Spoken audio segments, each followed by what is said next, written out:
You straight up cuckooed that dude, bro. Oh my God. You've got all your Charger gear on because feeling fresh as hell. Well, you guys better enjoy it. The fans loved it. You have to love what you're seeing on tape if you're a Chargers fan, especially for the future with Justin Herbert. On the move and throws and touchdown. Do this together. Players, coaches, staff, fans, together we can create something truly special. Stay tuned for some good content.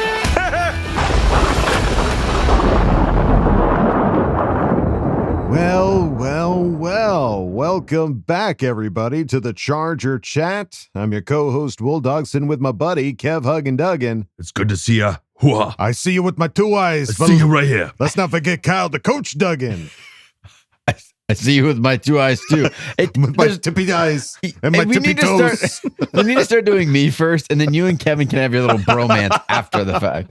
I can't You leave me on this cliff that I can't ever get off of. We got to respect the streak, Kyle. I just have Respect to the plummet streak. off the cliff. That's just all I have.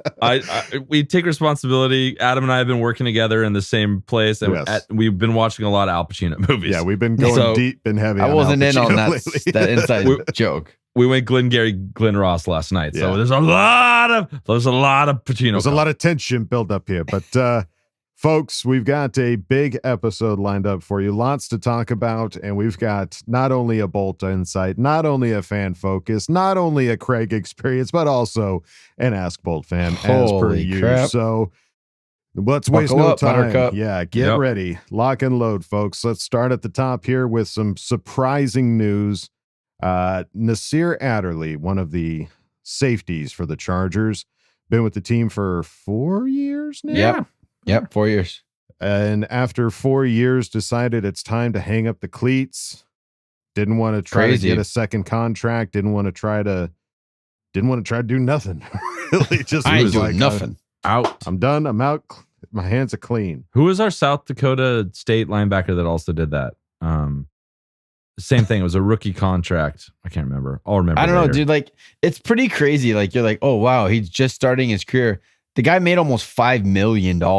You know, like, that's Over 4 plenty years, to not too that's bad. plenty to retire on. You know, Right. like if you handled your money right, you're good. You're set up. So Yeah. Which sounds like he did. He put out a message on Instagram and I'm sure Twitter as well. After a period of self-reflection, I've decided it's time for me to walk away from the game of football. Over the past couple of years, I have denied this realization, but I'm finally going to put myself first for once.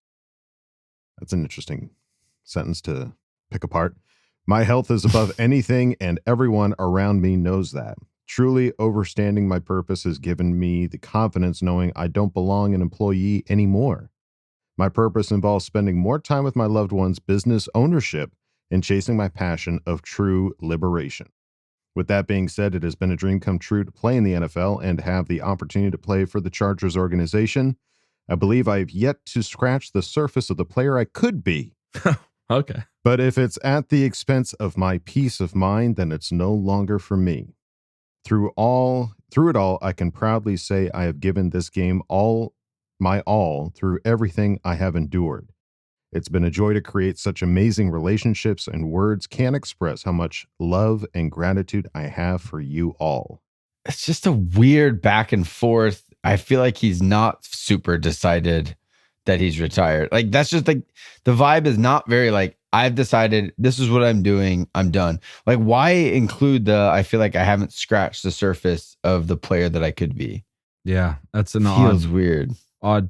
I'm good for him making the decision that Yeah. that's what he wants to Absolutely. do, but it still seems odd. Yeah. Finally, he just doesn't want a boss. Sounds like he's just tired of having I a don't want to be boss. told what to do. Doesn't want to be told Yeah. what to do anymore. That could be it. I mean, it sounds like he wants to take care of his body. I mean, honestly, after seeing what happened to Damar Hamlin last year, I'm sure there's a lot of players going like, do I really want to Yeah. risk everything, put it all on the line for Yeah. for But football? there's more to it than just that, because Of course, he- no, it's not just, like yeah, 3/4 of what he's saying has more to do with I want to do my own thing and exactly. I don't want to be an employee. And so I'm excited to see what he does next. And he Yeah. retired a Charger. Let's go. Yeah, Not many people get to spend their whole career in one spot, and he did that's it. right. That's Yeah, right. he didn't go to the Chiefs for 1 year. You know what I mean? Like, Oh, We'll get to that. We'll get to that. Rip. Let's wait. Rip Drue. Sucks. So yeah, losing Nasir Adderley, bit of a surprise. We didn't see that coming. But we know that we still got a Lohi Gilman that can come and played pretty well for us last season. But still, you're going to need some depth at that position as well. So Yeah, and he was a free agent anyway. So right, part of me feels like, was he not getting a lot of like the kind of contract that he wanted? You know, like the things on the table weren't really like, I'm not doing this anymore. I'm not going to get what I want. I'm not taking a 1-year deal, move to a different city. I'm done. That's kind of what it feels like. So, hey, he is healthy. He never really had any serious injuries, so good for him. Exactly. And then this update in the secondary room as well, Mr. Interception, J.C. Jackson. Come on. Is lifting weights, lifting legs. He's lifting it all. If he could lift his body, he would, but he's just doing that one step at a time. He's in the workout room, stretching them hammies. I don't know anything about timelines. I'm not a doctor, but this is a lot further along than I thought he would be right now. Yeah, for sure. I mean, we're still inside of a year, what should be a career-ending injury. He's doing step-up lunges with weight, you know? Like, that's a lot of pressure on your legs. So yeah, that's awesome. I haven't even thought about J.C. Jackson, in all honesty. Like, I've thought about how much we're paying him, but I haven't thought about I see it on every spreadsheet that goes out about our cap situation. Yeah. But I haven't actually thought about him as a player contributor on the Chargers at all. I haven't even considered him being on the field. Who knows? Maybe with Bryce Callahan not getting re-signed yet, and us not bringing any real DB depth, that we drafted like 15 of them last year, but feels like maybe there's thought that he might come back at probably not the beginning of the year, but at some point. Yeah, I honestly saw this today on social media, and I was like, holy shit! Like, so much further along than I thought he would be. So you know, that's still not. He's not playing football. He's just doing this stuff. But the last video I saw, he was like, you know, some air. You know, he was like running without air. Yeah, the elevation thing. Yeah, like this is different. So keep going, man. Keep the hard work up. That's right. All right. Free agency has been going down. Yeah, we need to preface. We need to preface all the free agency contracts we're about to talk about, because last episode we were wrong on a lot of stuff. I mean, we were super anti-Trey. Kyle, Trey as is tradition, right? As is tradition. Yeah, it just had to happen that way. It all had to happen that way. Yeah, that we were off. Yeah, we were. All right, starting off at the top. Chargers are re-signing veteran defensive lineman Morgan Fox. Didn't see that himself a coming. 6.5 sack season, and Morgan Fox is getting 2 years, $7.25 million base value, which means $3.75 million guaranteed, $2.5 million signing bonus, salary. Oh God! All right, just what is he doing? Okay. Oh, Jesus, what are all these numbers? Okay. Pro Bowl incentive, that's interesting, can boost the deal by an additional $1.5 million. So get the Pro Bowl. Dude, let's go. If you can get into the Pro Bowl, that would be freaking. When's the last time we had an interior defensive lineman in the Pro Bowl? Good question. That would be Jamal. wild. Like, it's been 10 years. So great to have Morgan Fox. Got him for 2 years. And apparently, I saw his like trainer was like, man, like pissed that the contract was so little. Oh, really? Like, from what you're seeing, we're gonna talk more about these contracts. They're not very much. They're not breaking the bank on these guys, and they're getting them back, and that is crazy. I mean, I sent you guys that DM today. It was Singletary signed a 1 year deal for, what was it, like 3.7 or something. It's like, I feel like the owners went, all right, we're going too far. We've had enough. We've gone too far with this Deshaun Watson BS. We're not doing this anymore. You never go full running back. Ever. No. Never go full running back. A lot of running backs, a lot of free agent running backs. I saw Miles Sanders found a place to go. Yeah, these guys are not getting much. They're getting super short-term deals, like 6-7 mil is the top end now. It's right. It's just, I mean, I feel like the owners are resetting the market right now. We're going to pay our quarterbacks. It is what it is. Right. Pretty much nobody else is getting nothing. Yeah. I think it says a lot about what's going to happen with Austin Eckler, which we talked about last week. Well, he's not going to get what he's looking for at all. No one's willing to trade for him and then also give him what he wants. Right. So we'll have to wait and see what inevitably ends up happening with Austin, whether or not he God forbid, holds out, but hopefully we see him come back. Dude, have you seen his social media lately? He's holy pumping smokes. Iron. Yeah. He is so strong. It's insane. Yeah. He's going to play football. He's built to play football. He is. He's going to. I'm He's still making manifesting it. $6 million this year with us. Like, go play, finish it. He even said he was interviewed on. He went on a podcast. I think it was Chris Long's podcast. I asked him about all of it. It's a very You guys should go check it out. Interview. Yeah, very candid. And he's just like, I want to come back to the Chargers. I love the Chargers. Like, I want to be a part of this organization. I want to get that taste out of my mouth of that playoff game. I want that done. I'm just trying to get the best for me because I'm a running back and my time's limited. Absolutely. But if I come back, I'm going to come back. I'm going to play out my contract and I'm going to give him everything I got. Yep. Cool. So let's go. Let's go. For the people on social media hating on him, talking shit about him, just get the fuck out of here. Like, just sorry, that's harsh, but cut the shit. Yeah. Like nothing's even happened yet. Just calm down. Yeah. Yeah. Embarrassing. Wait until a decision gets made, and then if you're- pitchforks need to come out, then If you're on LinkedIn, you're doing the same thing as Austin Eckler. So go yourself. You know what I mean? You're getting recruited by other teams. Other businesses are reaching out. You're trying That's to all he's maximize your asking value. for. Yeah. He's just saying, can I just toss myself on LinkedIn and I'm just see trying what's to out get there? my resume out there, see what the going rate is. That's So if you're on LinkedIn, you got nothing to say right now.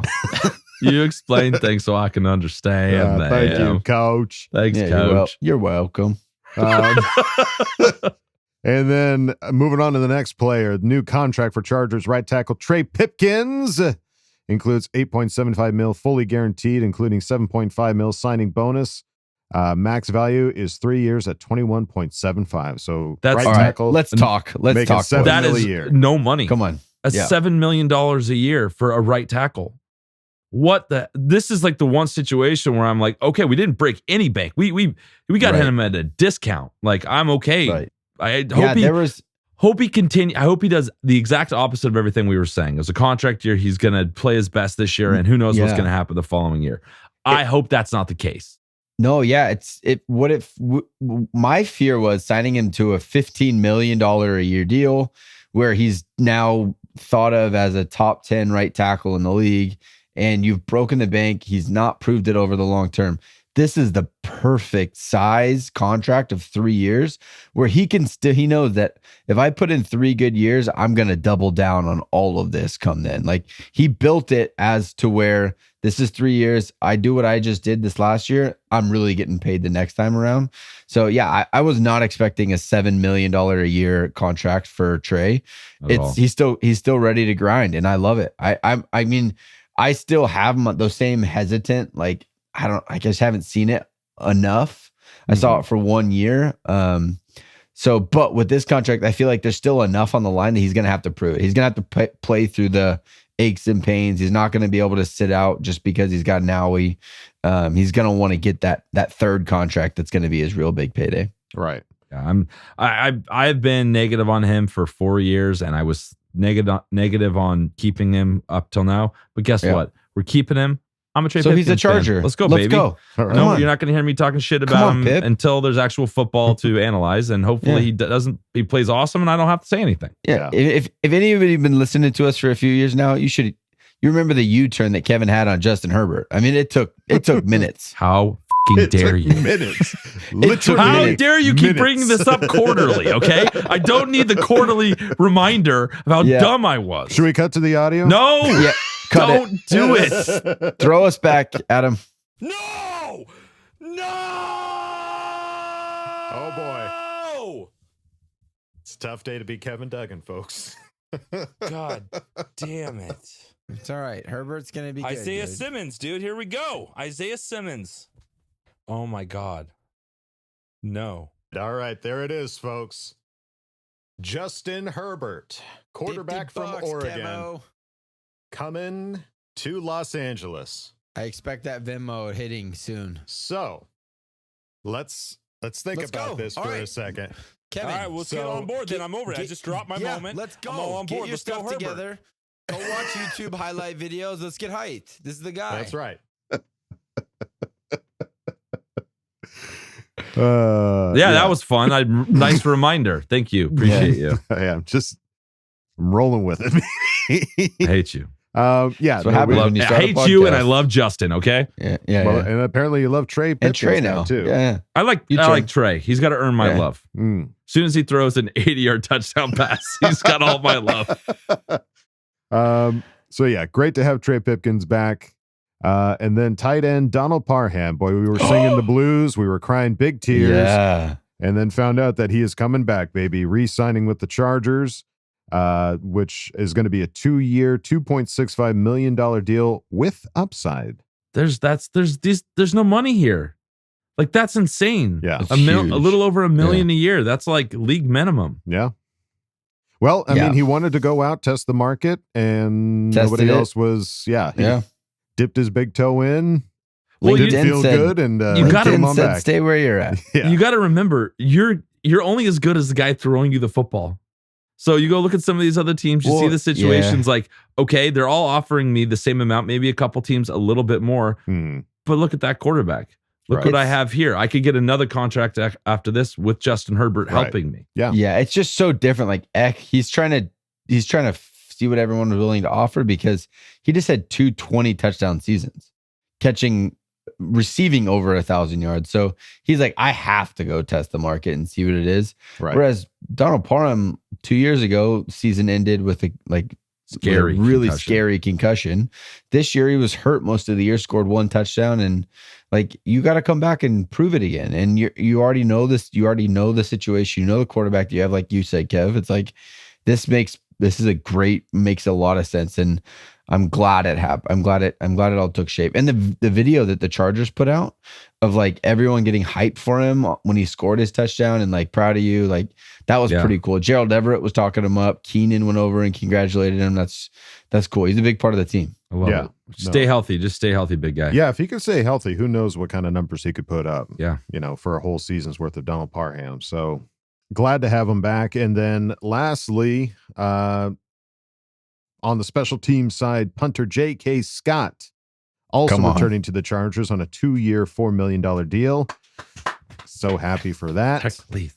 So yes. This is one of the bigger return signings, I think, for what really we just in terms of how bad we've been on special teams. Mm-hmm. And when J.K. Scott showed up and we just skyrocketed to top 5 in return yards and all that stuff, Right. Yeah. that is punting. Yeah. It is much, you got to cover, but he is hanging the ball up there so high and so long. Right. It is a total game changer for special teams.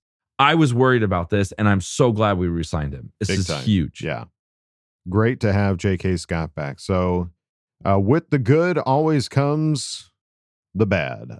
We've got some cuts and departures. This one, bad. Well, this one's before okay. we get to that. Yeah, the first Yeah, one yeah. we all kind of saw coming, and that was the Chargers releasing guard Matt Filer, because that was going to be an $8.5 million cap hit for 2023. It was kind of like I was listening to the other Chargers podcast before, and they were basically Matt Filer's contract. They were saying basically they just handed Filer's contract to Pipkins. Pretty much. And little saved less. $1 million. Saved $1 million bucks. Yeah. Yeah. So That's huge. That was coming, and now we know where Jamari's playing. It's Yeah. clear. Yeah. Oof, that left side. Woo-hoo-hoo. That is young, strong side. Strong Left Yeah. side. Yeah. Come on. So, yes, our offensive line seems pretty well set as far as who's going to be playing where. So, yeah, Matt Filer didn't have a great season last year, the last season, and Jamari Sawyer did. Trey Pipkins, when he was out there, did serviceable enough to warrant getting himself a contract. So, makes total sense to see that happen.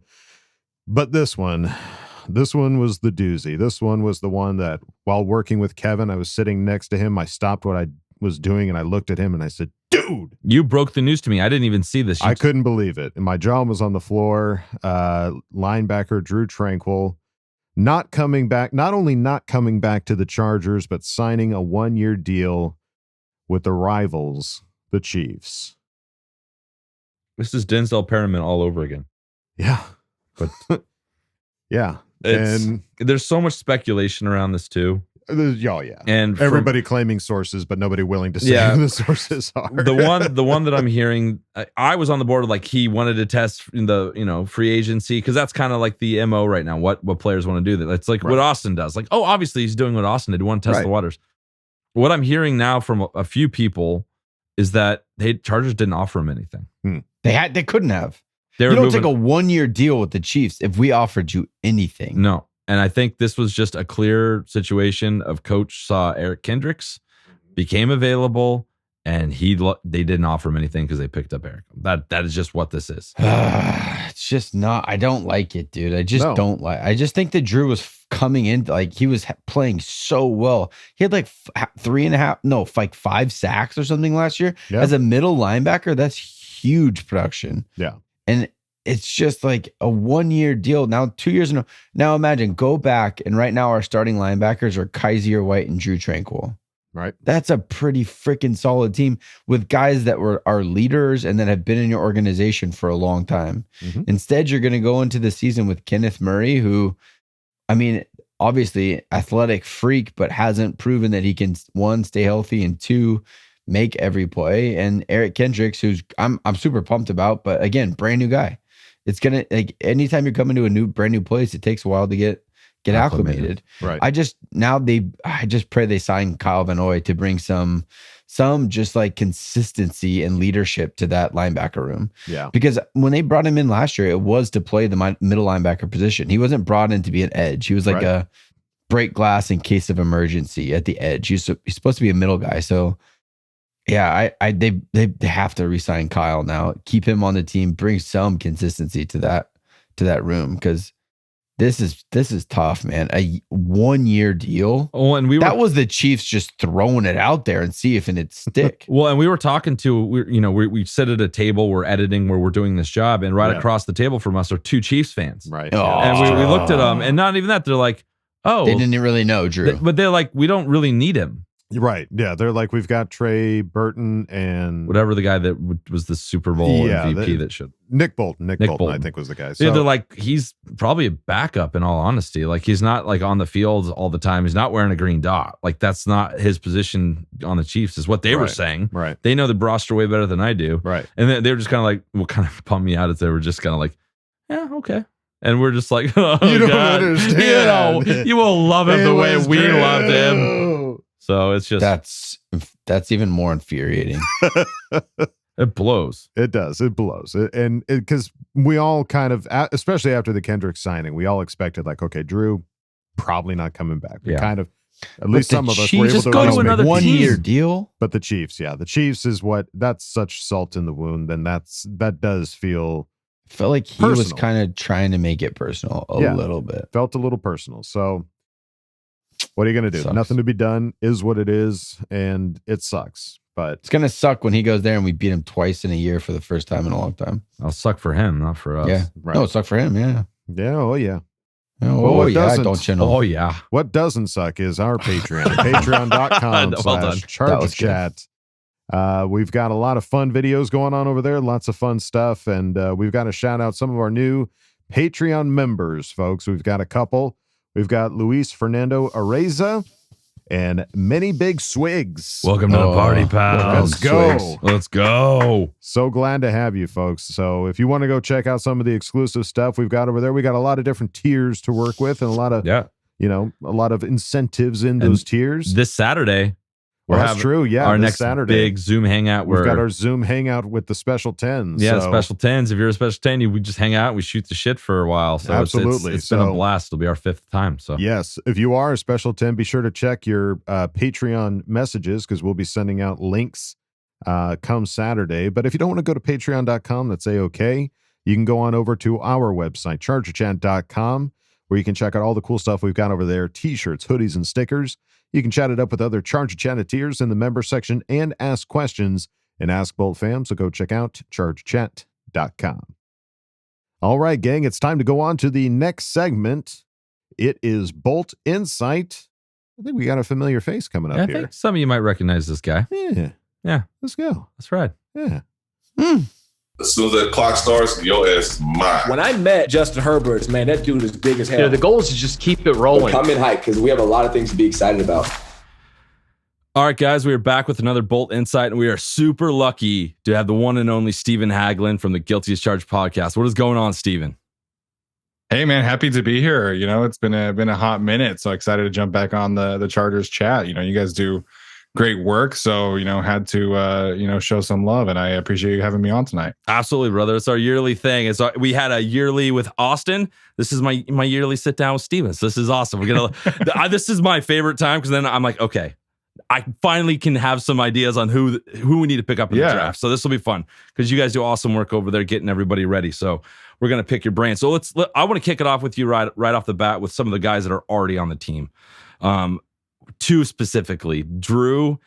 What happened with that is just ripped my heart out of my chest, pull it apart. It's just a bummer what happened with that. So let's kick it off with that. Like, what are your kind of thoughts on what happened with Drue and the quick addition of a new linebacker and all that? Yeah, man, it was definitely very surprising how it went down.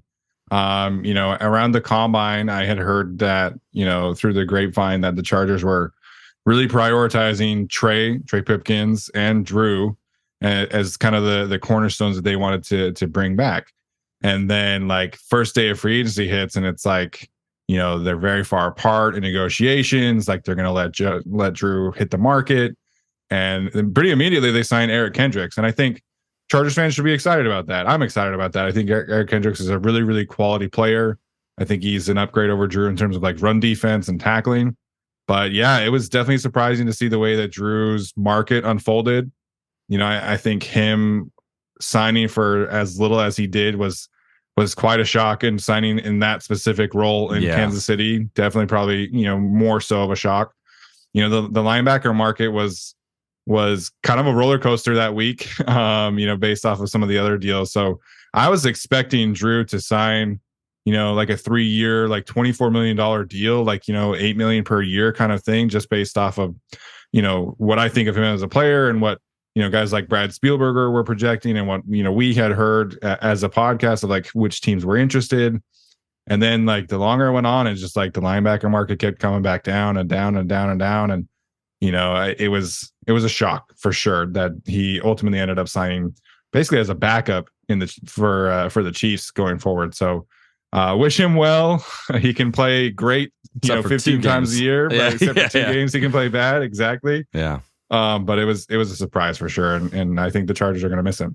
Yeah, it was crazy. And like, on social media and no one came out and said what happened. So it was like this, like we gave him an offer. He turned it down and wanted to go find something else. While he was going to find something else, we brought in Kendricks. And it doesn't seem like that was all that necessarily the case. We're still waiting for an official word, but it's just kind of the way it transpired, just kind of a bummer. It kind of caught a lot of us off guard. Yeah, it was, history repeating itself with Kaiser White, because it was the same kind of thing.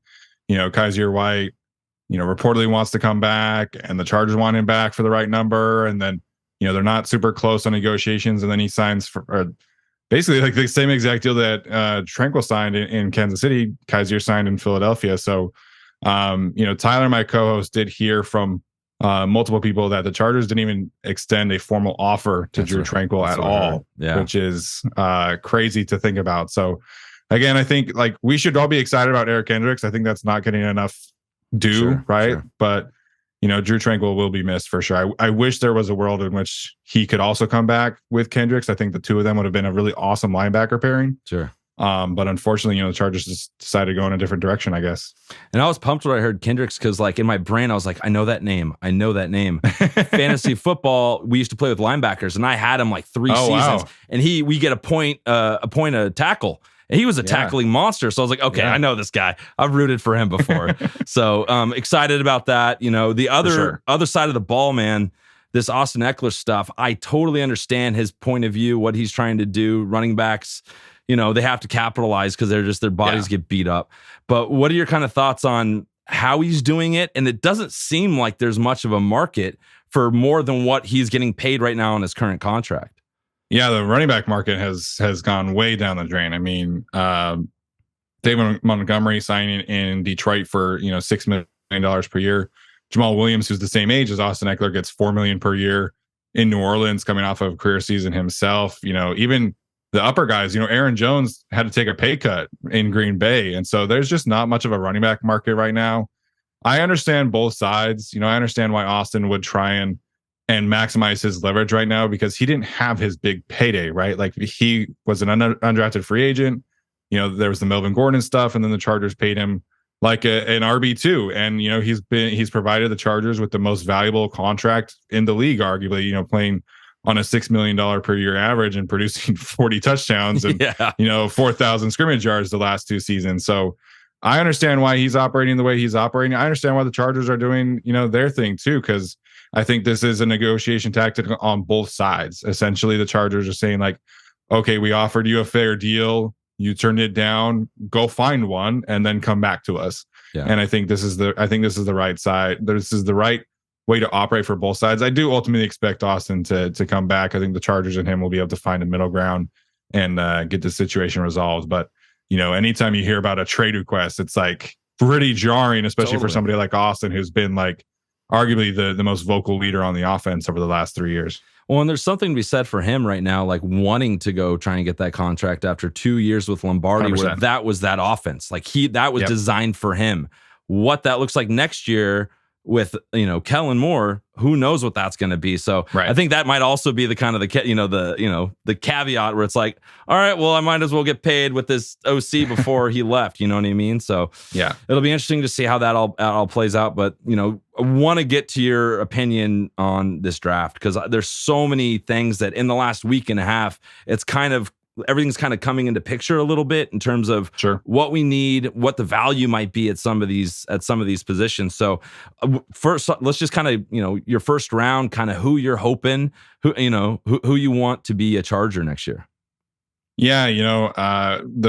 The pipe dream, if you want to call it that for me at this point, which it didn't feel this way until the combine, but I'm a huge Nolan Smith fan from Georgia.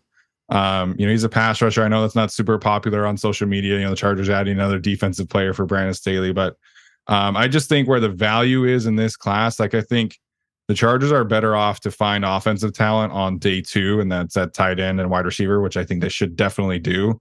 I love this pass rusher class. And, the reality is, this edge 3 spot that the Chargers have, they're going to play around 800 snaps. If everybody's healthy, that's basically a starting caliber player. And, I think Nolan Smith has the perfect amount of pass rushing juice as well as run defense and just his sheer love of football. And the Chargers have a type when it comes to character in the first round. And we've seen that with obviously Rashawn Slater, Zion Johnson, Justin Herbert, all these guys, Derwin, they want these guys who just love football, but are also really just quality dudes. And Nolan Smith was a math major in college at Georgia. He was a 3.9 student, just a great guy overall. So I think he checks a lot of boxes.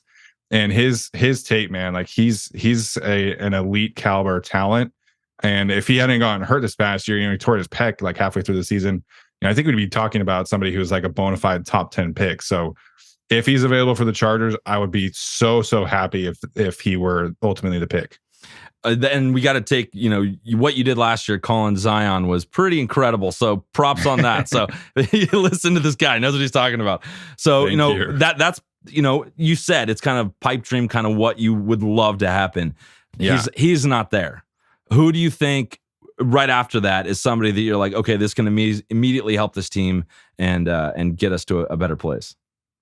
Yeah. Outside of the edge class, I think this is a great tight end class. And, you see the thing right over here. I went to the University of Utah. I love Dalton Kincaid. Him and Gerald Everett are a tad redundant as much as I would love that pick. I think long-term wise, Dalton would be so much fun. But Michael Mayer, I think checks a lot of boxes for them too. And obviously Tom Telesco has had an affinity for Notre Dame in the past. Yep. That's right. And Daniel Popper wrote in one of his articles recently that the Chargers were quote unquote desperate to find a tight end who could impact the run game and also impact the passing game. And so I think Michael Mayer just does a lot of everything really, really well. I think Dalton's probably a better pass catcher. I think Darnell Washington is probably a better blocker. But I think if you just take a really solid combination of players, I think Michael Mayer would be that guy. And, last year, one of the reasons why I advocated for Zion was it was a high ceiling, safe pick, right? The Chargers can't afford to take these unnecessary risks. And so to me, it's the same kind of thing with Michael Mayer. I think he's a very safe, high ceiling prospect who just gives them something different that they don't necessarily have right now. And so Michael Mayer, I think, is a very logical alternative to a pass rusher. Outside of that, maybe you're talking about maybe one of the corners. I don't love this receiver class, so that's definitely something we can talk about. But yeah, I think in the first round for me, it's a pass rusher or a tight end, and then you can add other talent, in down the road on day 2. Yeah, I think I'm with you on that. A lot of great tight ends, and we just haven't had one. It's been a revolving door. Yeah. And Cook didn't work out, and Everett, made some mistakes last year. So we'll kind of see what happens with that. But let's jump on to what you were talking about, the wide receivers. It's such a thing with our fan base. It's like you need to get speed. You need to take off the tops of these defenses so Justin Herbert can throw it downfield. Yes, that's true. Speed doesn't always translate to the receiver that's going to get open and be where he needs to be. So what are your kind of thoughts on this wide receiving class and kind of the myth of get somebody fast, get him out there, and it's going to solve all of our problems? Yeah, I think you definitely want to add speed, right? I think Brandon Staley and Tom Telesco have talked about that and done so properly. I think this is the wrong class to take a receiver in the first round. I don't feel comfortable.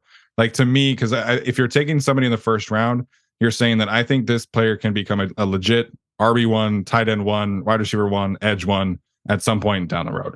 I just don't feel comfortable in this class saying that these guys project as a true top target getter for an offense. I think this is a great class to need a specialist, need a speed threat, need a yards after catch threat, need a jump ball, go ball winner. And so for me, I think the Chargers would be wise to spend a day 2 pick on a wide receiver. Marvin Mims from Oklahoma and Tyler Scott from Cincinnati are 2 of my guys. I love the way that they are able to, attack the fields vertically and really just go after the ball and be physical. I think you want to see somebody who's a deep ball threat to be physical at the high point and not just be fast, right? Like you're saying, you want to see them do other things, but just besides run really fast. So Marvin Mims to me would be, an ideal candidate for this offense. I think he can be very creative with him. I think you can, hand the ball off on jet sweeps with him. I think you can, throw him the ball with slants and yards after catch. And I think he can stretch the field vertically. So he's somebody I would love to insert into this offense. I think would be a great fit. He's going kind of 3rd round, 4th round on consensus, but to me, he's a 2nd round player. And I would be very happy to add him to, obviously Mike Keenan and Josh Palmer and all those guys. Yeah, that'd be awesome. We'll see what happens. It's exciting for that. And then I want to get the day 3 is the tough day, for a Charger fan. When you're looking, you're okay, who are these guys? A lot of these guys, they call their names. You're okay, let's quickly do some research. I want to get your opinion on who one of your sleepers is. For me, one of the guys in the third day that I want, that just selfishly want, is Deuce Vaughn. I love that guy. I know it's not a full need right now, but the way that guy plays football, I like that a lot. What's a guy for you that in the 3rd day that you're okay, people aren't really talking about him, or this would be a great guy to add to our team? Yeah, man, Deuce Vaughn's a really fun player. He's just, the height concerns, the weight concerns are a very real thing, unfortunately, for me. But I will say the defensive lineman will not be able to see him. That's very true. He will be able to squeak out all over the place. But yeah, keep going. That is very true.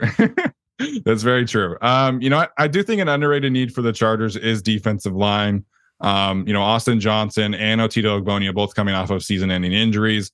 Morgan Fox is on a short-term deal. Austin Johnson also a free agent after this season. So, I think they need to add another body in that regard and hopefully have, kind of a long-term building block to pair with Otito. And, Byron Young from Alabama, big number 47, if you watch him up front, he's somebody I'm really, really loving. I think he's really strong at the point of attack, has that grip strength where he can really control blockers and shed and make plays on the football as well. It's an underrated pass rusher too. We know that Brandon Staley really likes to pick from that Alabama, Georgia kind of system. And I think he would make a lot of sense. He could probably start until those other guys get healthy, but yeah, man, he's not getting a ton of love because he's not a high-end pass rush producer at defensive tackle, but I think he's just a really solid presence that can eat blocks, keep the linebackers clean, and really kind of just mug it up in the middle. So Byron Young from Alabama, I think is somebody I think is a bit slept on in this class. Awesome. Well, hey, Steven, we really appreciate your time, man. It was so awesome having you on again and, sharing your insights. And please, for everyone that obviously they probably have checked you guys out, but please tell them where they can check out your stuff, during the off season. Yeah, so we're on any podcast platform, including YouTube. You can follow us at GAC Podcast 17 on pretty much any social media platform. And then my personal Twitter handle is Steven I Haglund, Haglund. And happy to have anybody, come and find us. And, we love talking football over there. So appreciate you for having me tonight. Yeah, brother, for sure. And hopefully we can do one of those monster episodes again where we get us all together. And that'd be super fun before this season gets rolling.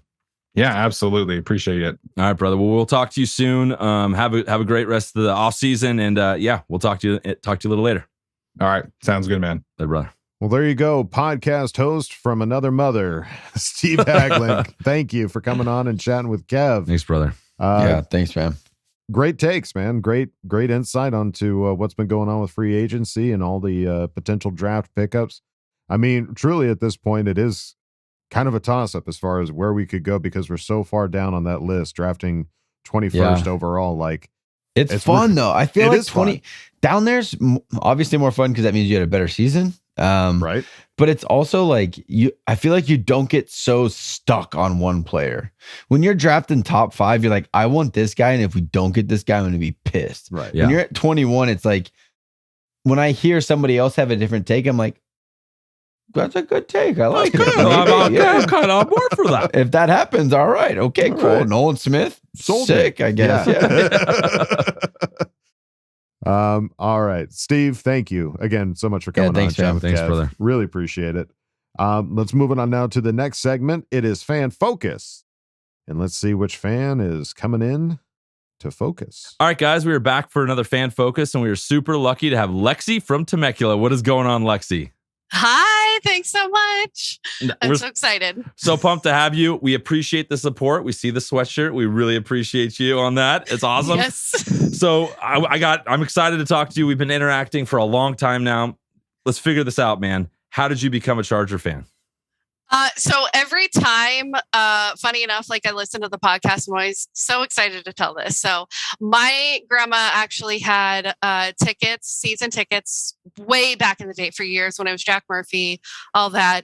And she would take all of us in the RV, we would camp out, and it was a rotation of like just having all of the family go in and just have the experience of going to the stadium. And I guess it's in my blood, really. So just all of my family except my dad, but nobody cares about that. He's a Cowboys fan. Exactly. That's cool. I remember all those RVs at the stadium. One of my dad's friends used to like take us in one, and it's just a cool experience, like the family tailgate, experiencing that together. That's a really cool way that you got started as a Charger fan. Yeah. Thank you. Yeah, so let's talk a little bit about what's been going on. It's been a wild off season. It's really exciting. Crazy stuff's going on. What are your kind of general thoughts on what you've seen so far with what the Chargers have been doing? Oh, okay. The Chargers themselves, I'm hoping that the organization can take itself in a place of like, we've been going kind of in this place of let's get these guys for Justin. Let's build this offense. Let's build this defense, which definitely could use some improvements. But for the most part, it's like they're getting them there. So for me, seeing the Eckler stuff last week. Not awesome. No, not awesome at all. I'm really hoping he stays. I know there's a lot of negativity around it, but my thoughts really are just keep him. We already have our other guys. I'm really sad to see Drue leave. That was really a heartbreak, but I'm hoping we can find someone. And I agree with you last week. If we could pull someone like give me Kelsey, but just give me someone Kelsey-like. That's all I need. That's what I want to see. We'll take a Kelsey adjacent, if you will. It's there's not many Kelseys out there. So it was a crazy week, like the roller coaster of like re-signing Morgan Fox and then that happening. And then Drue, not only Drue leaving, but going to the Kansas City Chiefs is just, if you took my heart, ripped it out of my chest and ripped it in half is kind of how I felt when I felt that news. Like, what's it like for you to see him go to the Chiefs? Okay. So not only did they take my heart out, they also stomped on it and then spit on it and said, if your worst nightmare came true on Drue, that was pretty much it. I guess the only way it could get worse is at least he didn't go to the Raiders and get his talent wasted. At least the Chiefs will probably use him. But yeah, it was sad for sure. But we kind of see a more clear path on what's going on. So what the future is going to be. So what are you excited about? Like there's so much going on right now. Like the Justin Herbert getting a new offensive coordinator. Like what is the thing that you are like, okay, next season, I'm going to sit down. I'm going to watch my first Charger game. What's the one thing you're hoping you see or that you really want to see? So being that my dad is a Cowboys fan, he was like, so Kellen's probably leaving. And he's like, I think he's coming to you guys. And I'm like, I haven't really thought about anything. So how do you feel about him? He goes, you know what? I think the one person I would be sad about leaving is him as far as coaching. And he's like, you guys are really going to get you're going to get something really well worth it. And as my husband says, anyone that can make Cooper Rush look that good clearly is worth it. So I'm excited about Kellen. I'm excited to see Justin come out of the pocket more. Sure. I mean, the best plays we saw out of him, that both rockets to Williams and to Allen was literally the best thing we've seen. And if we can actually have that be set up and be on purpose and structured, I can't even think about anything better. I know. That'll be a cool offense to watch for sure, especially if they can stay healthy. That's the goal. Like, stay healthy. Let's keep all you guys on the field at the same time, and we'll see what this does. So, and something I always like to ask people, you've been a fan for a long time, obviously. What is your best Charger memory up to this point? Think about this a lot too. Okay. My favorite, it's a couple of them, but they're really short. Back in the day, my mom was a restaurant manager for one of the local restaurants that's no longer there. And the one thing they would do is cater for the celebrity golf tournaments that they had back in, I want to say it was like La Jolla. And when I was about 7 or 8, I got to meet Papa Phil. Nice. Oh my God, that's awesome. Yeah, he was super nice. And I was like 8, super nervous. It was like, oh my God, I can't believe it. And she's like, just go up to him and ask him. So I'm like, will you sign this for me? And not having anything else, I had a paper plate and he signed the paper plate. That's awesome. And I got like Ray Romano and like a bunch of other guys, but like his was always my favorite. And I made sure like his was first. I put it in the middle, like said, can you put it here?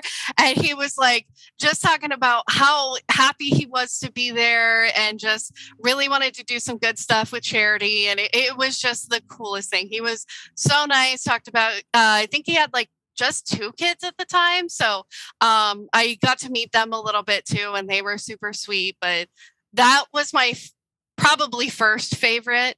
My second would just be the fact that we went to the Ravens, had them kick our butts, came back 2 weeks later and said, not today. Yeah.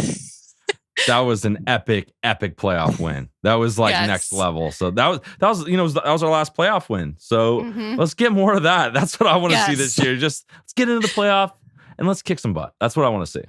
Agreed. Yes. So, all right, cool. Well, it was so amazing meeting you, Lexi. Thank you so much for your time. And thank you so much for all the questions you send in and everything. Like, this is my favorite thing is meeting other fans. So thank you so much for your time.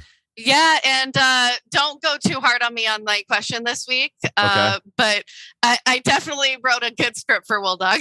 I cannot wait. So that's amazing. I can't wait to hear it. And thank you again, Lexi. And stay in touch. Let's go. Yeah, thank you. Have a good night. Bye. All right. Well, Lexi, thank you for sitting down with Kevin. Who you killed him. You killed Lexi, him. Did you kill him? No, gone. I'm still here. Okay. So the ghost of Kevin's past. Yeah, right those listening probably are like, what are you talking about? What's the big deal? But those watching on YouTube, Kevin's computer is having a bit of a conniption, as it might be. I forgot to plug it in, and it doesn't like running on 2% battery. So we're giving this thing old college charge, and I'll be back momentarily. We'll give it a hot minute. Yeah, and you don't really need to see my face. It's not really that. But yeah, boy, what awesome stories about going to yeah, the RV stadium with her life RV. at the tailgates and all that, and there's just her dad being the Cowboys fan, like yeah, she's cool, and we interact with her a lot. She's always asking questions, so Right. it was awesome finally getting to meet her. Big time. Yeah, we're pretty bummed about Drue as well there, Lexi. So you're not alone in those feelings. But we appreciate you coming on and chatting with Kev all the same, and hope to have you on in the future. Absolutely. That would be fantastic. And see you at Patreon. Hey, can always do that as well. All right, well, time to go on to the next segment. You know them, you love them. There's the Craig Experience. Oh yeah. Oh yeah. Come on in, man. Kick your feet up. Oh, Craig Experience. hello there. Make yourself at home. Got some stuff to talk about, right? Moving on. Yeah, you boys back. Spent some time out in Vegas last week, and apparently March is a popular time to head out there. But I mean, it's Vegas. Do you really need an excuse to go? But whatever. Missed the Duggan Bros by a few days, so it would have been cool to bump into them. But here's what it is. Went out there for my wife's birthday. She wanted to catch the Usher residency. Had a really good time. Amazing show, by the way. So check it out if you ever feel so inclined. But yeah, a lot going on in the NFL and particularly in Charger land. So let's get past all the pleasantries and get into it. CC gang, the biggest of salutes, and to the rest of the Bolt fam, what is good? It's your guy Craig in Texas, and welcome to another edition of the Craig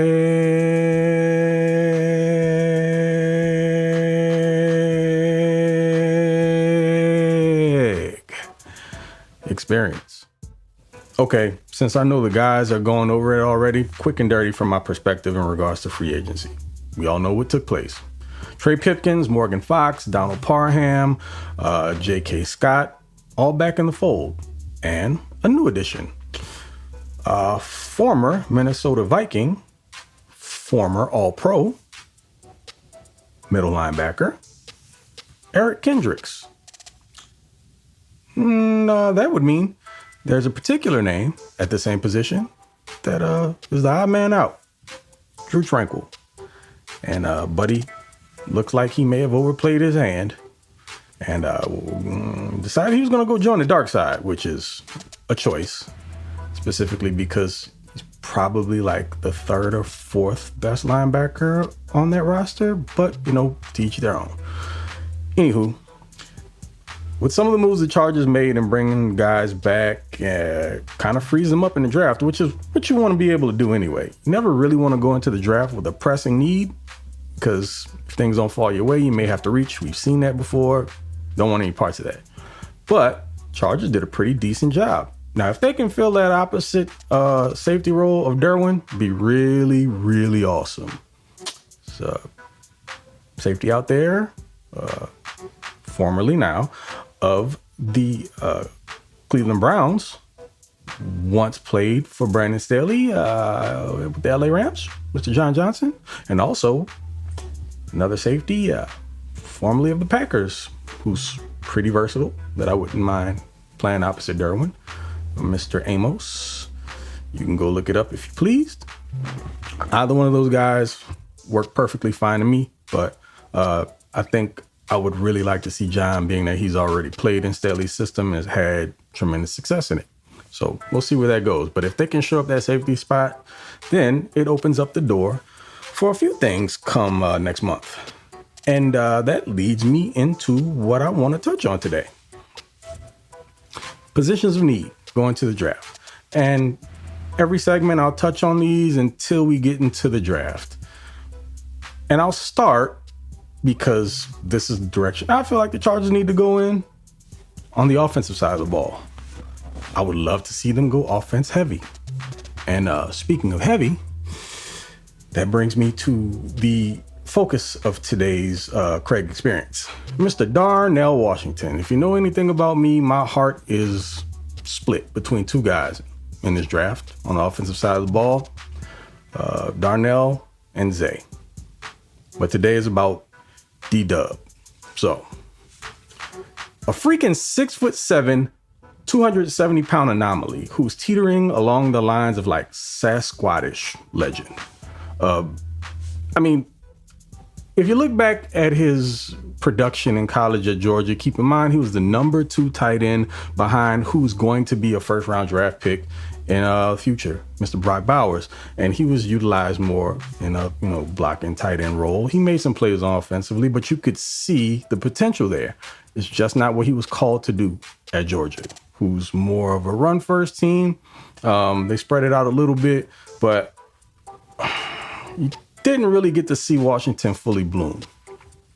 But people are asking, is a player like that worth a first-round pick? I don't know. I mean, day one, from the second he steps on the field, he's a top 3 blocking tight end in the NFL, in my opinion. I mean, also what that does is it helps to shore up any potential offensive tackle deficiencies you might experience in the season, whether it be from just down play or injuries, because those are almost certain to happen at some point. And you got essentially what amounts to, and you've heard this a bunch of times, an additional tackle out there who can also run routes and catch passes. But he's a little bit more versatile than that. I mean, you can move him out wide alongside of having him play a traditional inline wide tight end. You can put him in the slot. And he's also athletic enough to play some H-back. I mean, you need proof of the athleticism? Sure, why not? Let's talk about it. 4'6" at the 40. Again, at 6'7", 270 pounds. Keep that in mind. He also had a 4.08 short shuttle. For a quick comparison, the number 1 performer in short shuttle at the combine was Jackson Smith-Njigba, who timed in at 3.93, and that's pretty awesome. It's freaking elite, actually. But another little tidbit of information for you here. Darnell Washington finished 3rd there in timing. And, I mean, he's also 6 inches taller and about 70 pounds heavier. So I'm just saying, for me personally, when you look at somebody with that type of athleticism and what they can be in an offense, the type of potential that's there, especially if, by the way, per our head coach, wants to be a line of scrimmage team, then what better way to solidify that than with this mammoth at tight end who can grow along with your quarterback and become a safety net. You can attack other positions in the draft later on because there's depth there. You can argue you could go tight end later. You absolutely could. There's no other player in the draft at this position like this dude. And the more you can do, the more valuable I feel you are. So if you're a one-trick pony, even if you're really good at that one trick, would you rather have someone who's elite at one thing with all the tools to become very good, if not elite at others, or a guy who's just going to be that one thing and teams know exactly what to expect when they see him on the field?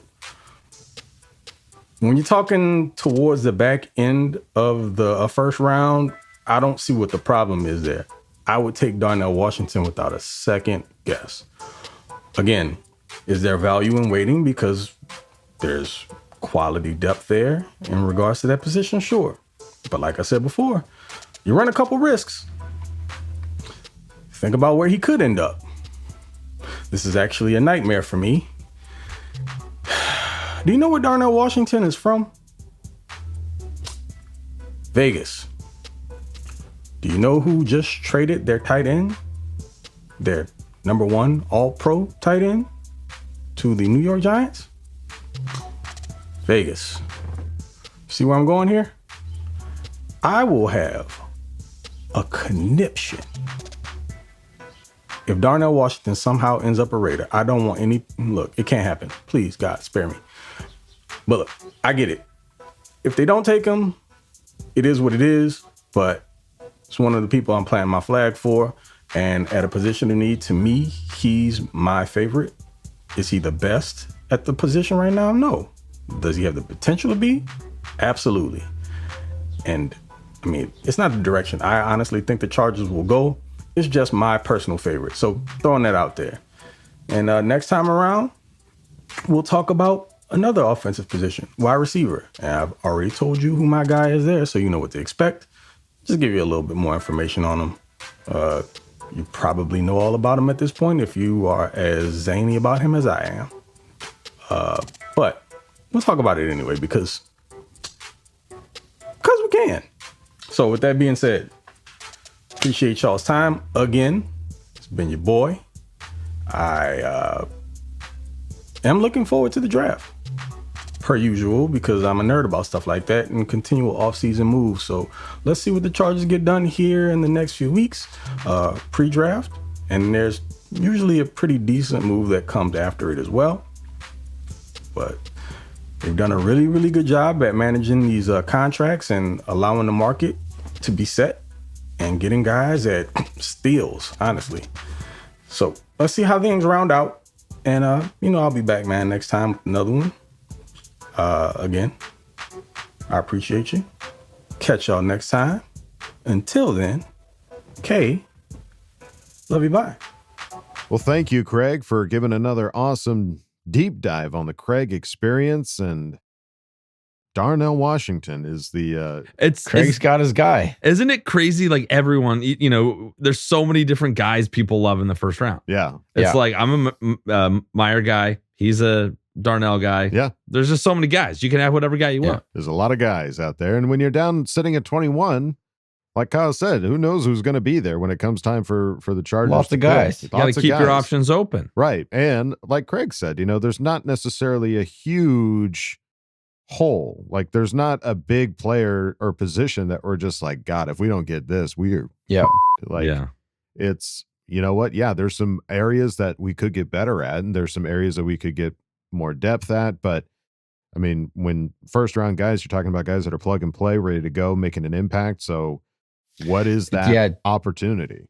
Yeah, Darnell's a weird situation. I feel like a lot of these guys that come from these huge schools, because Darnell wasn't even the number one tight end for Georgia. Right, yeah. But that doesn't mean he's not an incredible tight end. Absolutely. They just have a stud sophomore that was playing. And like they were probably sharing duties pretty close to half and half. Mm-hmm. But it's like Alabama. Alabama comes out with these defensive linemen that play a third of the snaps just because they're so deep. And they come out and they have no miles on them. They're fresh. They're ready to rock and roll, and they end up being incredible. So, yeah, I feel like Darnell, if he goes to the Raiders, that will be a real bummer. Yeah. It feels like a Raider pick. It really does because don't make it a reality. The speed, all the measurables. The reason is the athleticism that he has. He blew up the combine. Like it was like what the hell is going on?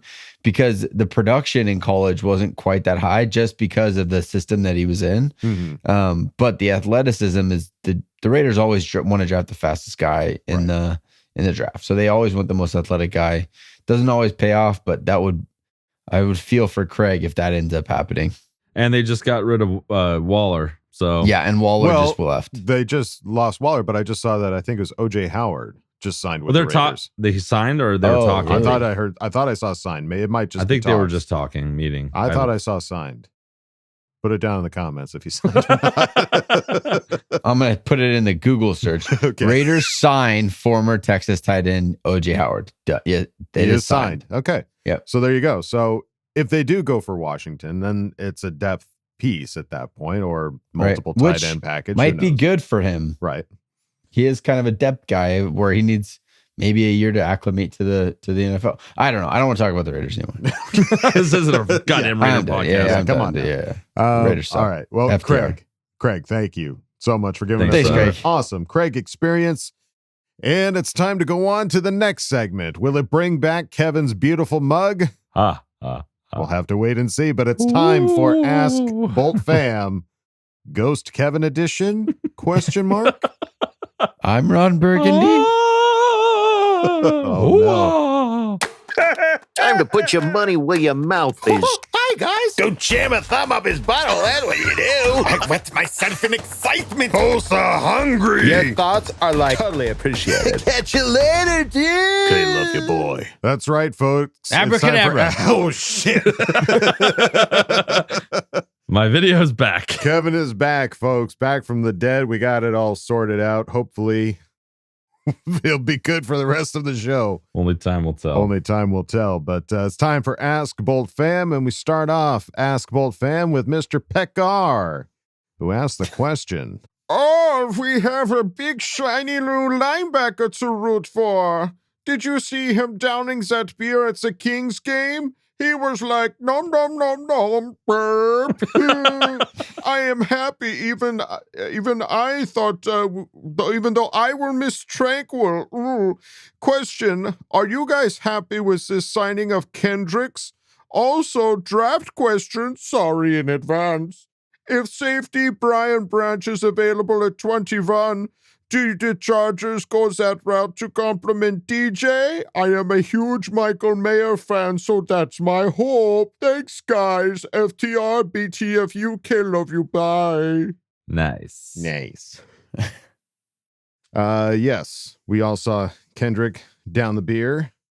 Impressive, really. It was impressive. Yeah. He felt at home. It didn't feel forced, like he was trying to do it. No. It felt like it was just a normal Thursday night out at the Kings Another game. day out for Mr. Kendrick. Yeah. And he just posted something on social media where he just eBayed Chargers stuff, and he's got like a sweet Chargers leather jacket Get now. out of here. Yeah. So dude, I'm on board. I'm fully on board. He's a UCLA guy. He had a house in LA before he even signed. Like that was his off-season home. So yeah. So now he's an LA off-season. guy. It's pretty. Yeah. I'm pumped. I'm like, there's very few linebackers in the league that like names that you know. He's one of those names like, yeah, I know who Eric Kendricks is. He's a stud, like gets at like really like tenacious, gets after the ball. Like, yeah, I'm pumped about Kendricks on the team for sure. We are ready for Mr. Kendricks.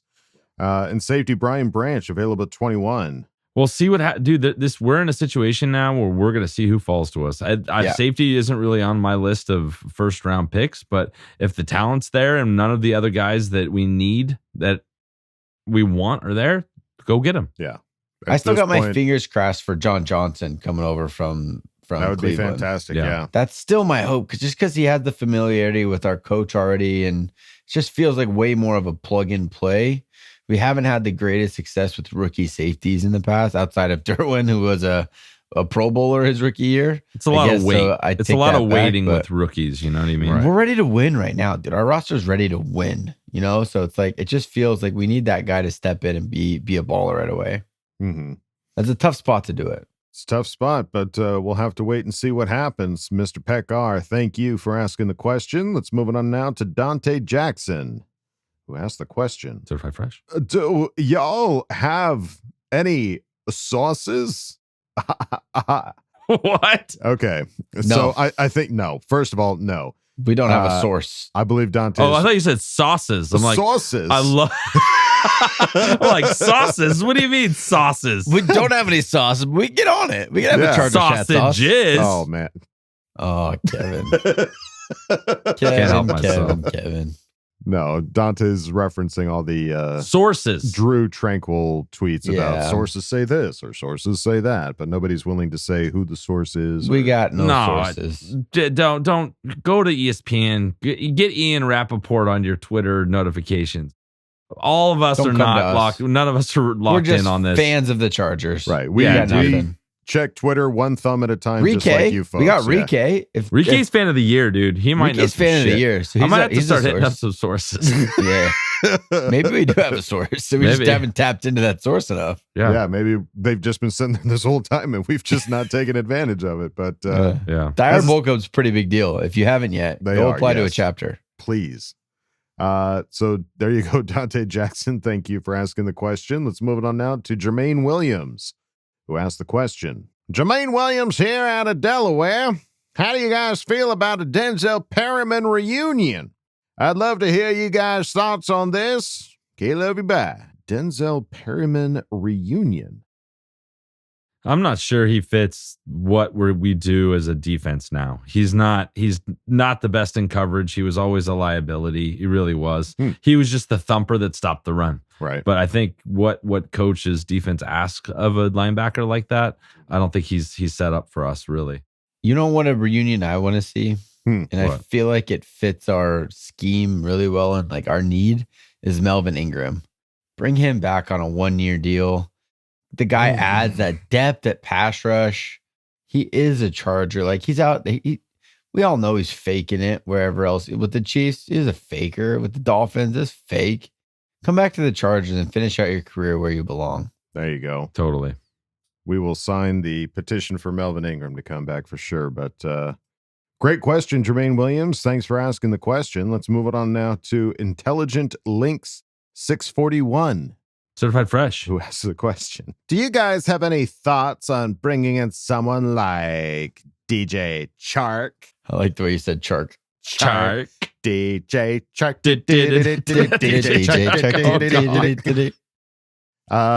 Oh my God. It depends on the money, but if the money's right, I wouldn't hate that. Yeah, it just feels like Jalen Guyton's still a free agent. I don't know why he hasn't gotten a 1-year deal for really cheap. Yeah. You know, it's everyone else out there is getting a 1-year deal.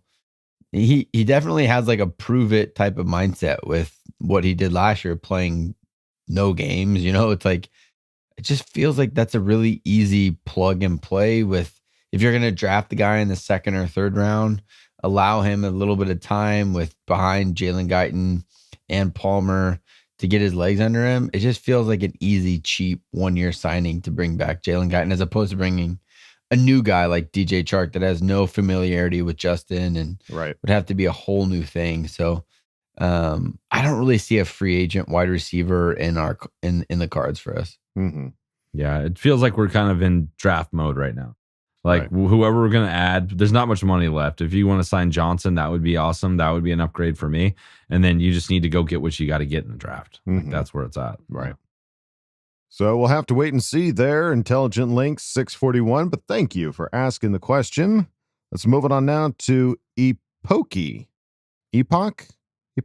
I don't know. Certified Fresh without much trouble you're having with that. Who asked the question? Everyone just needs to relax on poor Drue Tranquill, okay?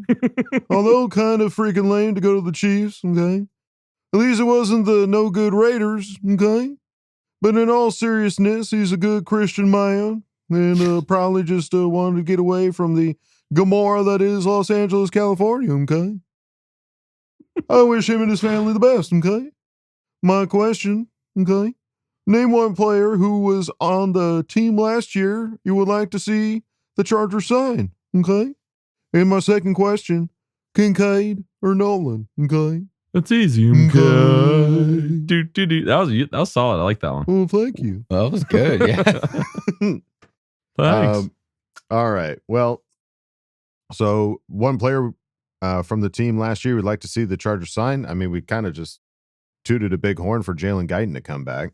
Yeah, mine's still Kyle Van Noy, though. I really think Kyle's I don't know, dude. Just like the leadership that he offers, we saw it already last year, and with the linebacker room, like I said, being very new, and I don't know. I just think that's a big piece, a locker room piece, with letting Drue Tranquill go, which was that leadership locker room guy. He just get it done. Give him his 2 years. Let him finish out his career here.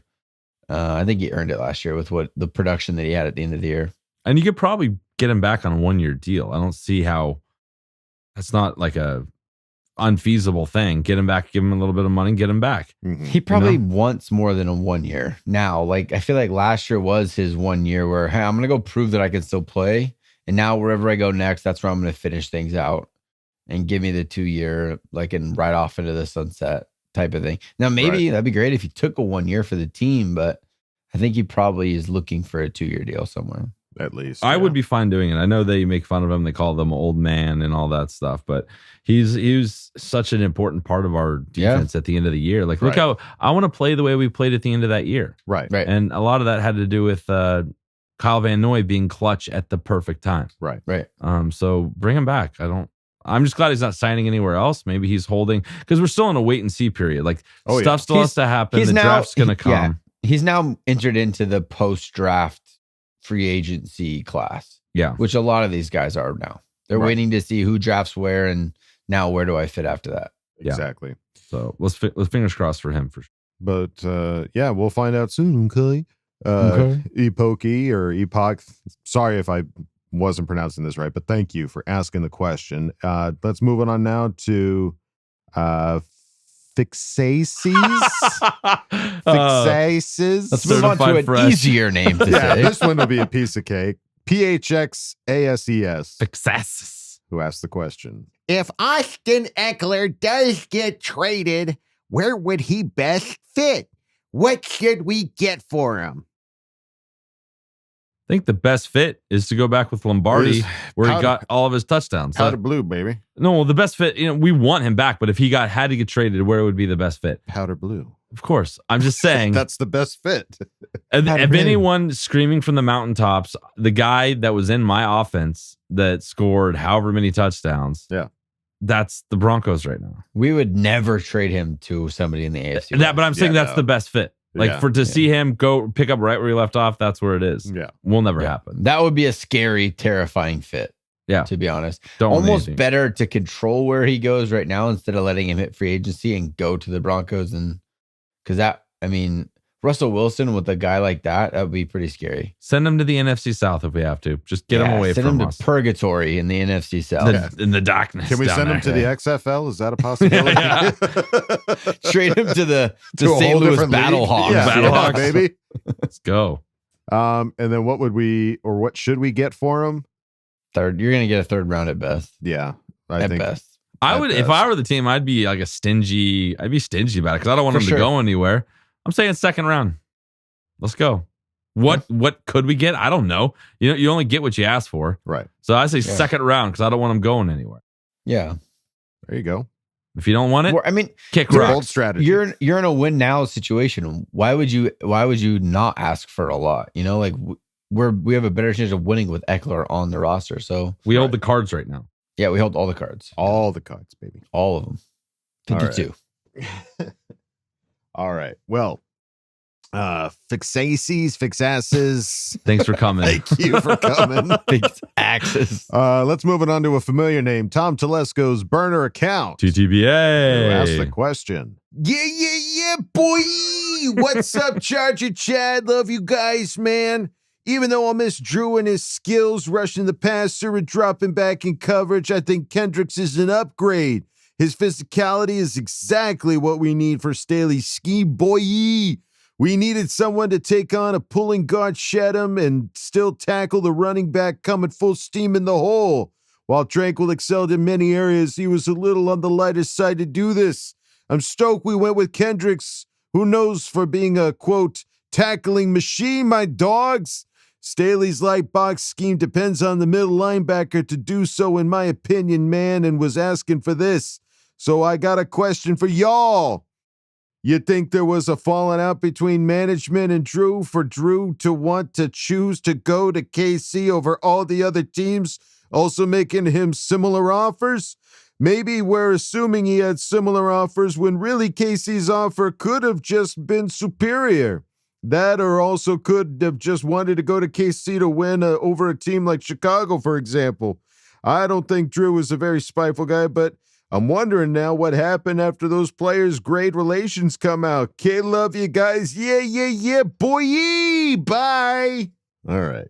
Well, that certainly wasn't Flavor Flav. You did your best. I did my best. Old college try. I just the 1 year thing is the weird thing. That's the kicker. That's the kicker. So, and there's no guarantee there that he's going to get the playing time he got with us. So it feels a little bit of like maybe there were a couple teams offering $5 million, offering this amount, and he just wants to win, and he thinks that this is a team, defending Super Bowl champions. I can go win a Super Bowl. Yep.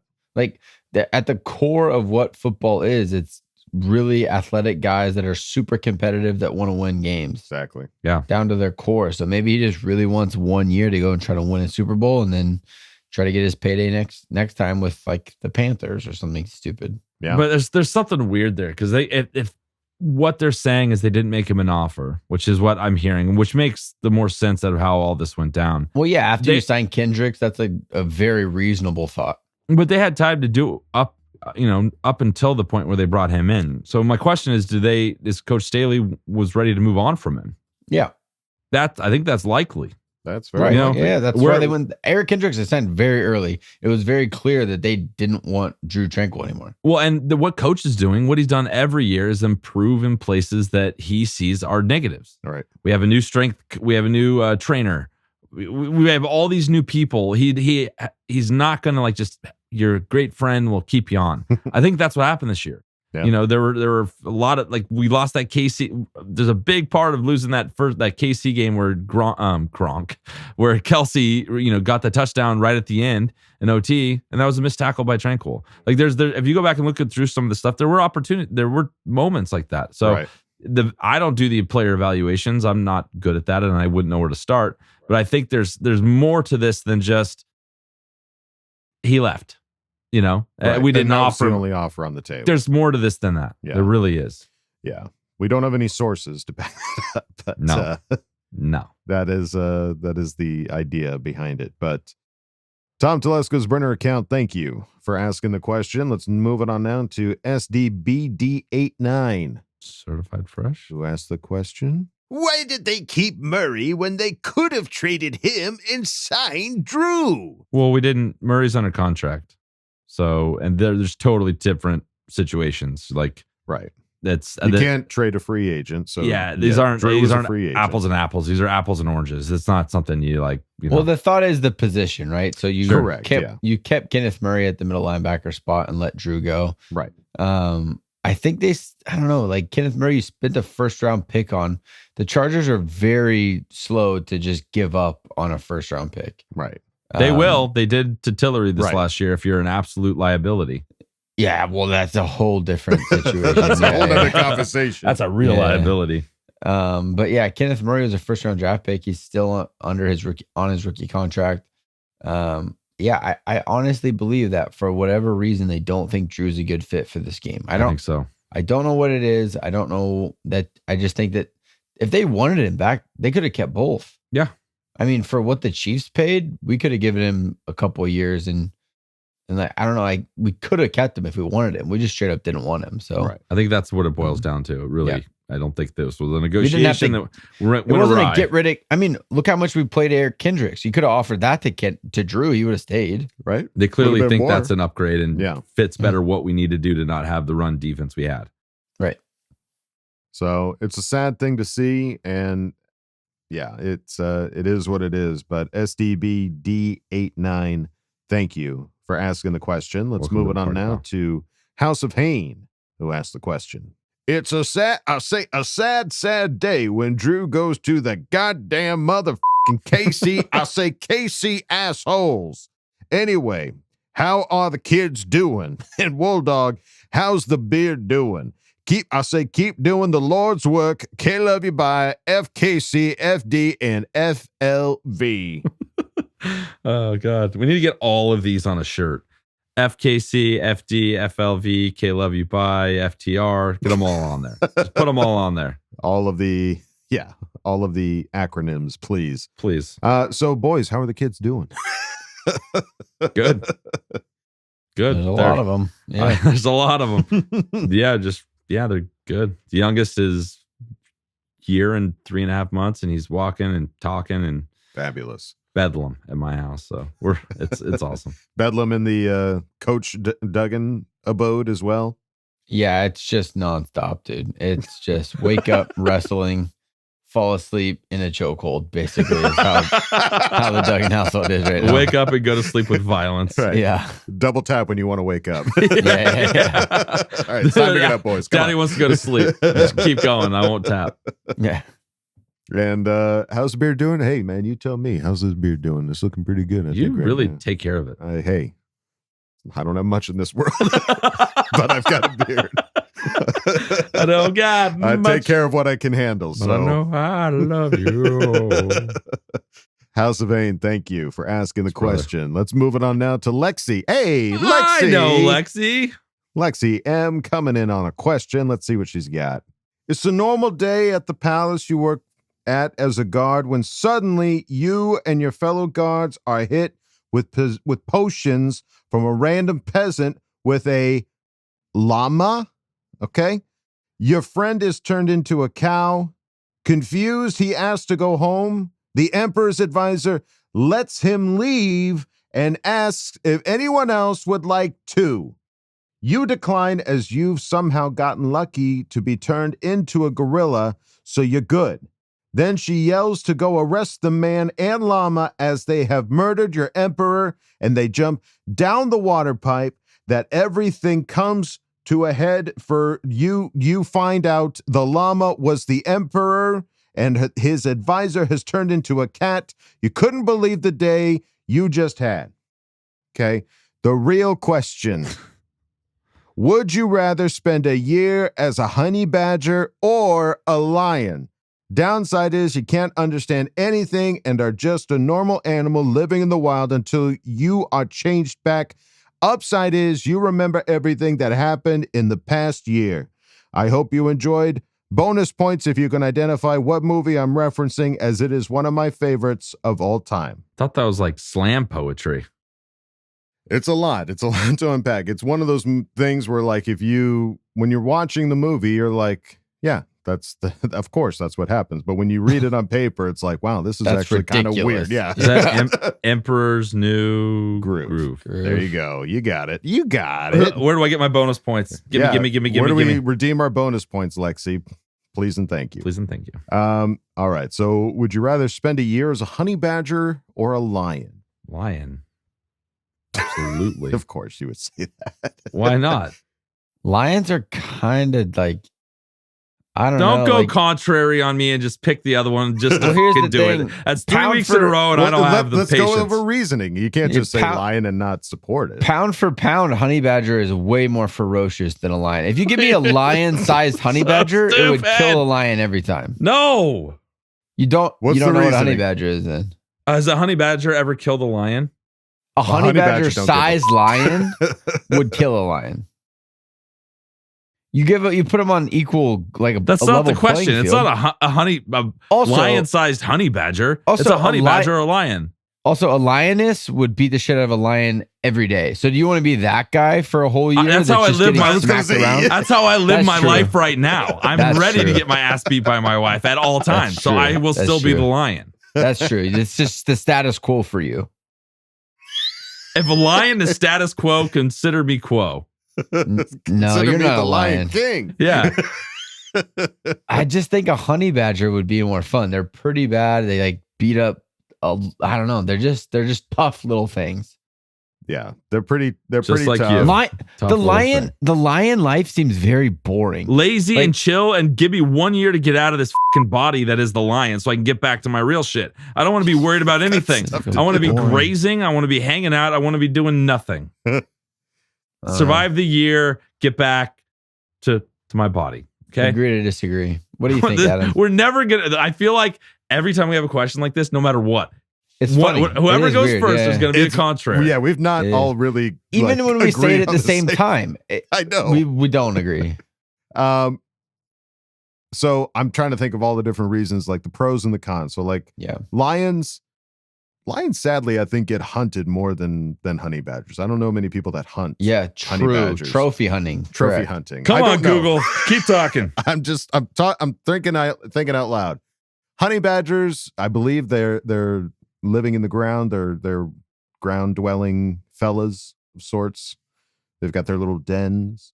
Not too bad. This is the lamest looking animal. What are you talking about? Don't want to come across one of those in the wild. This is so not threatening. Look at this thing. I think a honey badger might wreck Look at that thing. Dude, you clearly know nothing about the honey badger. Yeah. You say you're the expert on honey Have you not badgers. heard the phrase honey badger don't give a Yeah. They don't. They don't. They really don't, dude. All right, but I'm gonna study up on these. So that all being said, I don't know that I necessarily relate to a honey badger. Not that it's a bad thing to be a honey badger, but for me personally, I don't know that I relate. I kind of relate to the lions in the way that Kevin described the lioness kind of running the ship. I would be lazy. I would be that guy I'd be the one lion that's like, did you guys get any food? Okay. Just go back to sleep. Honey badgers, fun fact number 2, they're super smart. When it comes to brains, these guys come to the top of the class. You both are Googling I'm going to have facts. to back up real quick because I got to give them a little more credit. During the British occupation of Basra in 2007, rumors of man-eating badgers emerged from local population, including allegations that these beasts were released by British troops, something that the British categorically denied. They eat humans. Yeah, dude. But guess who also can eat a human? A fucking lion. Yeah. They're probably sitting around sleeping doing nothing. Yeah. So I would probably say lion just because that's probably the lifestyle I am more akin to. I am not a ferocious. Meow. Yeah, I'm not a ferocious honey badger. So yeah, if I was a honey badger, I would probably be eaten by other honey badgers. You're not pulling your weight. I'm not pulling my weight. So, all right. Well, there you go, Lexi. I hope you enjoyed that, Lexi. Yeah, thank you for asking. Shocking. Kevin and Adam are on the same page. I need a fourth host. I'm not saying that it's bad to be a honey badger. It's just logic, Kyle. It's personal. All I'm saying, okay, listen. Give me a no, stop laughing. Give me a stop. Sorry. When you say it, it makes me laugh more. Get serious about this shit right now. All right. Okay, here we go. So take a lion that's a lion. He's not even the most ferocious of his own species because the lioness is. And then you give me take a honey badger, morph him. Honey Ash blew up the kids size. So you take a honey badger the size of a lion. Who wins? The lion or the honey badger size lion? The honey badger size lion. I would say the honey badger. Yes. Well, that's the weirdest fucking scenario. That it totally puts the lion at a disadvantage. Why do we got to go, honey? I blew up the kids. Well, they're born at a disadvantage. It's not a fair comparison at all. It's like saying who's stronger, me or my 1-year-old son Teddy. I would destroy him. That's not fair. So if you blew up Teddy to the size of a human, so for the ease of life, kick my ass for 1 year of ease of life, we'll blow up your 1-year-old. He'll beat the shit out of you. He probably would. This scenario just got cooler. Yeah. All right. There's no wrong LinkedIn. answers. Check it out. Lexi, thank you for asking the question. Let's move it on now to Sar Beyond, who asked the question. I'm back. The SoCal Chargers need me. Upcoming draft. Is it Bijan or bust? If not Bijan, then who should we target in the draft? We need speed to stretch the field. Let Herbie cook. Okay. Love you. Bye. I wouldn't say or bust. I don't even think he's a good choice at first round. Yeah, I don't. If they pick, if Eckler gets traded and Bijan gets picked, I will be excited. It'll be fun. It'll be a splashy, fun, cool. Yeah. We got a new running back for the future. Mm-hmm. Right. Yep. Is it the best move? I don't think so. First round running back. Well, clearly we don't value the running back position past their rookie contract. No. Right. Because of what we're seeing with Eckler is we're not willing to give him a third contract. And his first contract was a free agent, undrafted free agent, paid him nothing. Right. Yeah. So we really only gave him one contract. So it just seems like a waste of a first round draft pick on a guy you're not likely to re-sign. Well, and you're going to pay him, what is it, $3.5 million? Like you're getting closer. You're paying him a lot of money. A lot. Yeah, you know, for a running back, the running back market. So I wouldn't be mad. I don't think it's the right choice. And then wide receiver, I just don't think wide receivers. I'm not a first round wide receiver. We'll go there second. Yeah, we'll go there second or third. Yeah, but I don't think it's going to be a first round pick. And a lot of those guys, I think, could fall. Like I don't think that is not the strongest class of all the positions this year. Yeah, last draft, wide receivers were going left and right, which was wild to see in the first draft or the first round, but. Yeah, this year there's still going to be speedy guys in the second. Even the third, there's going to be some speedy guys still sitting there. Yeah, it was like Steven Haglund said, Mims is a good personal guy. You can still get that speed, that kind of production, but you just don't have to spend all that money and all that draft capital to get. Because we still have our 1, 2, and 3 wide receiver right now. You're going to bring this guy in and let him, change things up. It's a change of pace wide receiver. So exactly. We'll see. So, Sar Beyond, thank you for asking the question. Let's move it on now to Connor Kurgan Brumfelt. Certified fresh. Who asked the question. That big old Salyer fella earned himself a starting spot, and I reckon Pipkins deserves to come back next season. What you fellers thinking that line def needs for you ain't skittish about Herbo getting hurt again. FDR. French fried taters. Fried taters. I love that movie. Yeah. So the situation now is what's really cool is Salyer is a swing tackle. that's playing guard. Awesome. So Right. you have that. As long as both your tackles don't go down, you're in good shape. So I think you're going to draft a guard in the first 4 rounds, something like that. Sure. Yeah. I think that makes the most sense to build the Yeah, depth. because we tendered Foster Sorrell. Yeah. Which Tendered Foster Sorrell. not And you still have ecstatic Brendan about him, but yeah. Brendan Hymus, who we were super everyone was That's super right. high I on forgot year about one. Brendan Hymus. Yeah. Yeah. So there's some there. I still want to. I'd love to pick up 2 more offensive linemen in the draft, like a I day think the 2 center position. I was just is- going to say center needs some kind of center backup. guard, because Yeah, like center Will guard, Clapp yeah. isn't the solution for that. You Right. know, finding a guy for maybe not necessarily the future, but for depth. That's what we need. Definitely. I'll feel better about that. All right. Connor Kurgan Brumfelt, whatever your name is. I love you. Thank you for asking the question. I love ya. Let's move it on now to Superchargers fan 2006, who asked the question. Howdy ho, Charger Chat fam. I feel special teams is still like that poo that hangs off the end of your ass. It won't fall in the toilet because it's just clinging to your sphincter, and it won't drop until you shake your ass around until it finally drops in the toilet. Neither Dicker nor Hopkins has shown they can consistently kick from over 50 yards. I don't want to be hurt again like Michael Badgley. The guy was money from less than 50, but went 1 or 2 from over 50, one of which was the longest field goal in Chargers history against the Bengals with a 59-yarder in his first season. We all had to then painfully watch his 3 of 9 success from 50 plus and being horrible in general at every distance his final season until being cut. The Chargers should purposely go for field goals on first down once they get into 50 plus yard range during the preseason in the second half. It's time these kickers earn their starting jobs instead of watching unproven kickers go out there every year and end up sucking on my salty chocolate balls whenever the pressure is on. Dicker is 1 of 2, and Hopkins is 1 of 3 as a Charger from 50 plus. What say you, Charger Chat fam? Am I wrong for wanting my kicker to be consistent from that distance?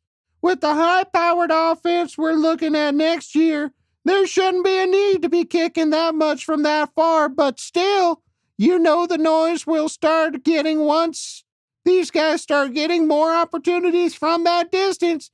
Okay, love you, bye!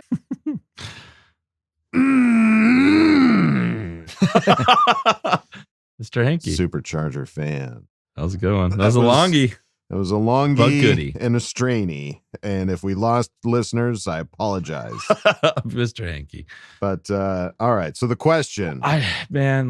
Find a kicker that can kick consistently over 50 Over yards. 50. There aren't many of those. No. There's like 2. Yeah. So the fact that he's 50% on over 50, Dicker the kicker is still my guy. Yes. Dicker the kicker. Yeah. I think he is going to be the kicker this upcoming year. He was absolute money all year long. Dude, I don't care about 50 plus. Just make PATs. There was a while there where we couldn't make a PAT. That. Exactly. And, So, he was great all over the field. Here. He was great all over the field. Like I said last season, I got to the point where we'd score, we'd go for a field goal. I'd go to the bathroom. I'd come back. We got it. Done. I've never been like that over the last 10, 12 years of being a Charger fan. So right. Dick of the kicker, I don't think there's any if they could all do it, it'd be easy There's to no find. Joe one. Schmo sitting around on the sidewalk right now that we can go pick up and do better. No. Right. And saying that the special teams, lumping the entire special teams because of the kicker situation, I mean, It's not fair. that's not fair. Chargers were Huge. 31st in special teams in 2021. 2 years ago. 2 years ago, and now they were number 7 last That year. is That's huge. That's a huge. That's our punter too. It's JK. Right. You got to lump everything in. You got to lump Yeah. the punter, the long snapper, and all the guys that are going down there to make those tackles. That's the entirety of the special. If special teams is top 10, Yeah, awesome. that is awesome, and If that's what they were. If our offense is doing what it needs to do, this is not an issue. Exactly. So let's get the offense cooking, and then Right. he can, if you got to punch in a few of them from 35, 40 yards, go ahead. Yeah. Make all your field goals, your extra points, and let's go. Right. Yeah, totally fine with having Dicker or Dustin Or Hopkins. Yeah. On it at this point, it's just whoever's cheaper. And it's going to be Dicker. I like Dicker better. I do like Dicker better too. He's got a better name. Great name. Yeah. Can't argue with that. I was honestly thinking about if it was like his deal signed up, I was going to get a Dicker jersey. It feels like a jersey that needs to happen. I've never had a kicker jersey. But if you were ever to have a but kicker I like jersey, the cut of his jib. That's the one. That's the one. That's the one. Yeah. All right. So Superchargers fan 2006, thank you for asking the question. Let's move on now to OM Run, who asked the question. I don't really have any questions, man. This time of year, I don't really know what's happening, man.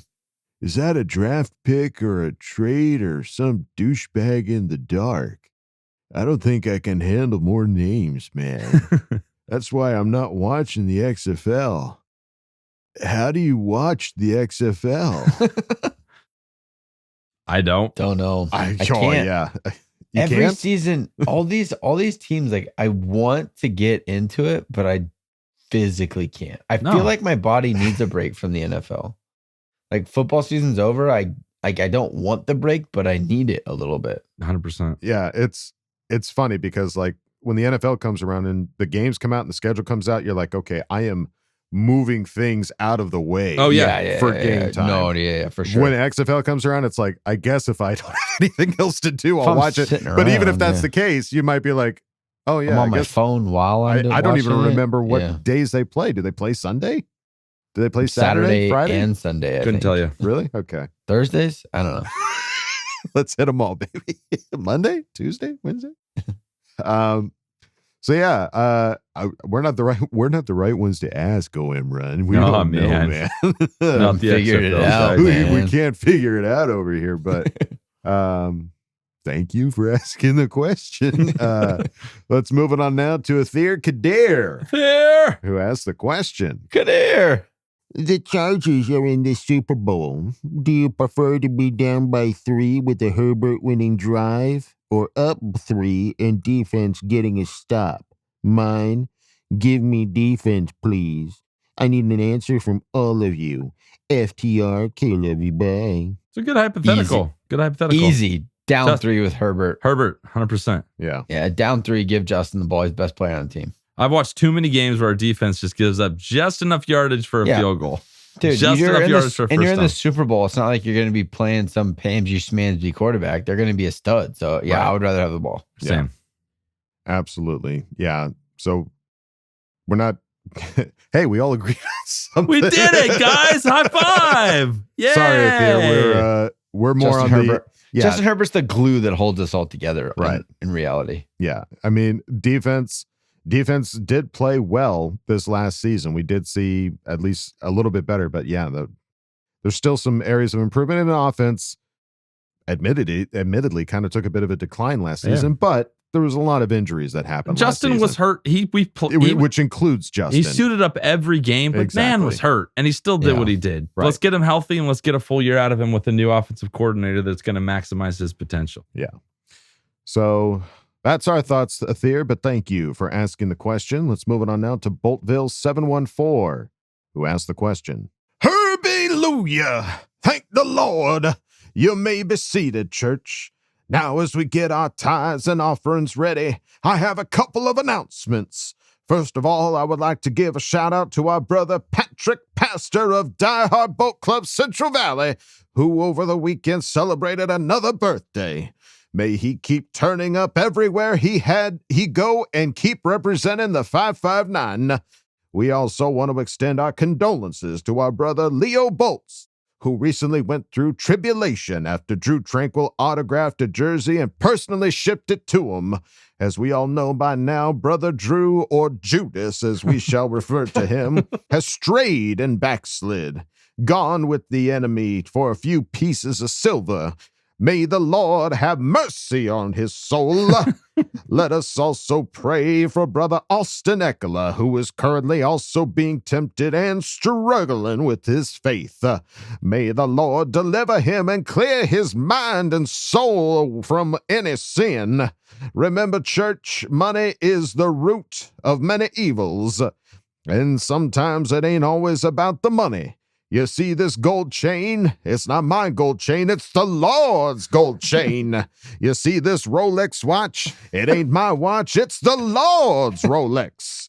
That 2023 Mercedes outside, I may drive it every day, but Jesus takes the wheel. Can I get an amen and a herballooia? Herballooia. Thank you. Now come on down and bring the Lord those tithes and offerings. Lord knows these Tom Ford suits ain't cheap. My question is, what's been your biggest heartbreak experience as a Chargers fan? Lord knows us fans, we've gone through it. But I believe that Super Bowl win is coming soon. In the name of Telesco Staley and the Holy Herbert, we pray. And everyone in agreement said, "Okay, love you, bye." That was good. Very nice script. Nice, very Boltville. Nice script. Thank you. Yes. T's and P's to Leo Bolts, buddy. That's rough shit. See, that's the thing. I have a signed Parham jersey, but I had to. It's You just locked put it away. away until the right time. Until it's time he's to not, sell. I think he's not going to be a Raider anymore, so I might be able He's to a free agent reincorporate right it. now. Yeah, so Yeah. I might be okay. But that's what is he going to do? He just got an awesome jersey. He was so excited to rock or put on his wall, and now you just got to throw it away. That's heartbreartbreaking. That's a throwaway situation. Yeah. No, just eBay? You just sell it one. and you get rid of it. Put it Make some away. money. And, Yeah. All right. So most heartbreaking. And happy birthday. And happy birthday. Yes. Happy to birthday to Pat. Pat. HBD. That's right. So most heartbreaking experience as a Chargers fan. Biggest heartbreak experience. As of late was That losing playoff to game. Jacksonville. In the wild card. That was I can't think of pretty anything bad. worse than that. That losing to the Raiders the previous year was pretty freaking bad. Not It was getting rough, in the playoffs, but The only thing worse in my I'm just like instant comes to mind was seeing LT in a Jets jersey. That was pretty heartbreaking. Yeah. And like he got a Jets tattoo. That broke my heart pretty good. Yeah, seeing players go away to other teams is pretty heartbreaking, but I think it was Phil's last game, and knowing it was Phil's last game, I was in Kansas City when it was his last game and we just lost, and I was like sitting there by myself, like that was Phil's last game. Like just like it was like the end of an era or something. It was just like an end of a thing. Like that playoff loss fucking sucks, but we're gonna get another chance at it. Like that Phil's last game as a Charger, that was like, man, he was like the reason I really became a diehard fan. Our last game at Qualcomm too, for me, was pretty heartbreaking. Yeah, like, when Qualcomm was gone. Yeah, you could see the writing on the wall, and we were there for the game, and it was a very weird feeling leaving. There's been a lot of heartbreak. Yeah, we've suffered a lot for sure. I do declare. Hallelujah. A lot of heartbreak. Boltville 714, thank you for asking the question. And we go out of Ask Boltfam with Mr. Therapist. Mr. Certified Freshicus. Who asked the question. I just had the best experience of my life. I was at a local board and brew in Orange County, just minding my own business with my family and friends, when I look up and notice Justin freaking Herbert is sitting in a booth next to us with two of his pals. First thing out of my mouth was, "Oh shit, that's Justin Herbert." His friend looked up as I said that. He clearly heard me, and I turned away immediately and tried to act cool. Before I knew what hit me, I was sweating profusely, and my heart was racing. What the hell is going on with me? I asked myself. I've met plenty of Chargers before and plenty of famous people before, but I have never had this reaction before. Hoo-ha. Hoo-ha. My wife and friends encouraged me to go up to him and ask him for a picture or an autograph, but all I could think of was how screwed up it would be of me to make him uncomfortable in the middle of his dinner. Who does that? So I sat and I contemplated what could be the best way I could go up to this guy without making things awkward.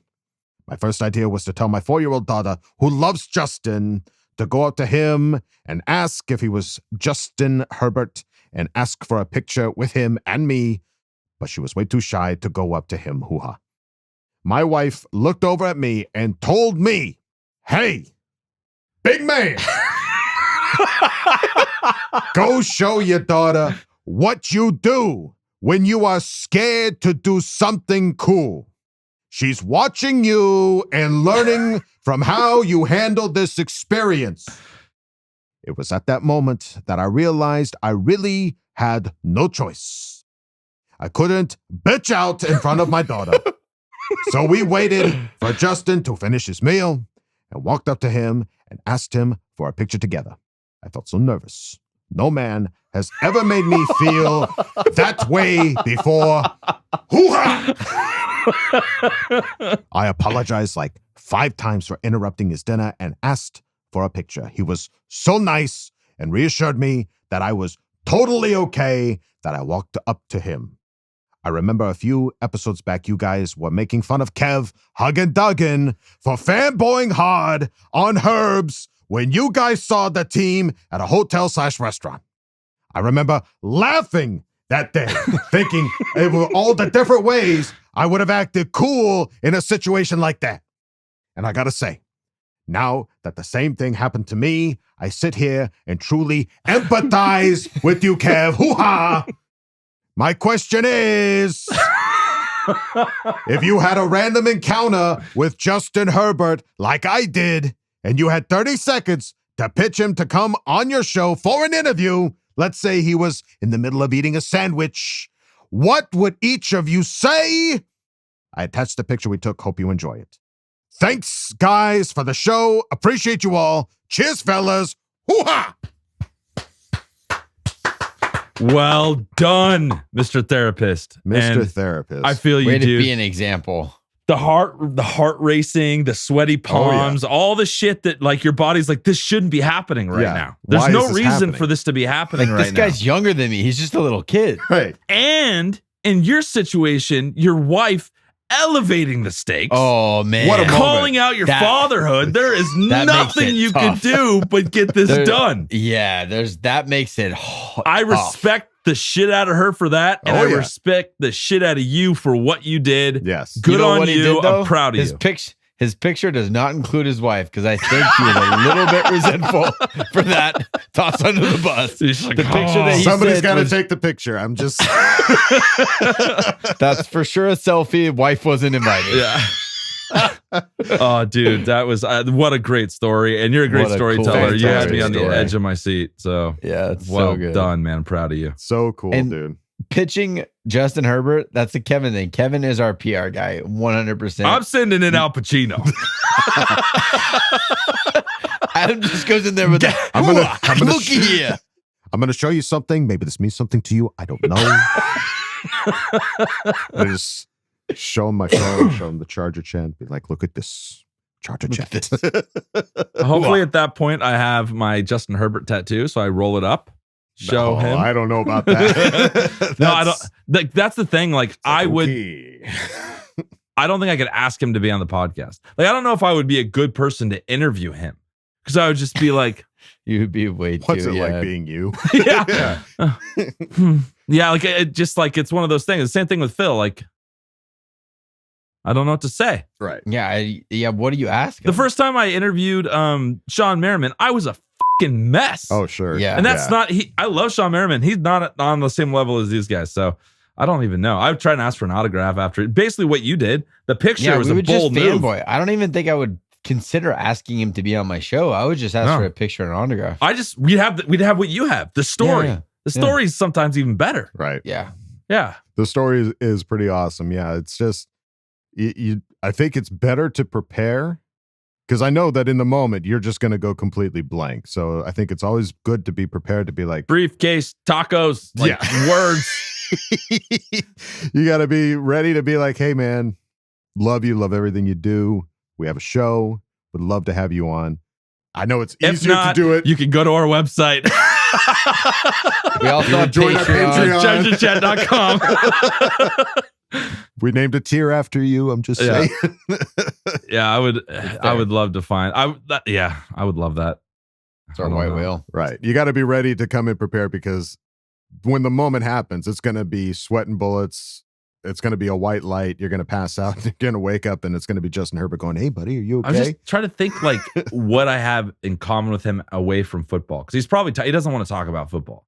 Like, what else is he into? Fishing. He likes movies. He likes movies. I do that. So Brisket. Kansas City, you're in Missouri, some barbecue.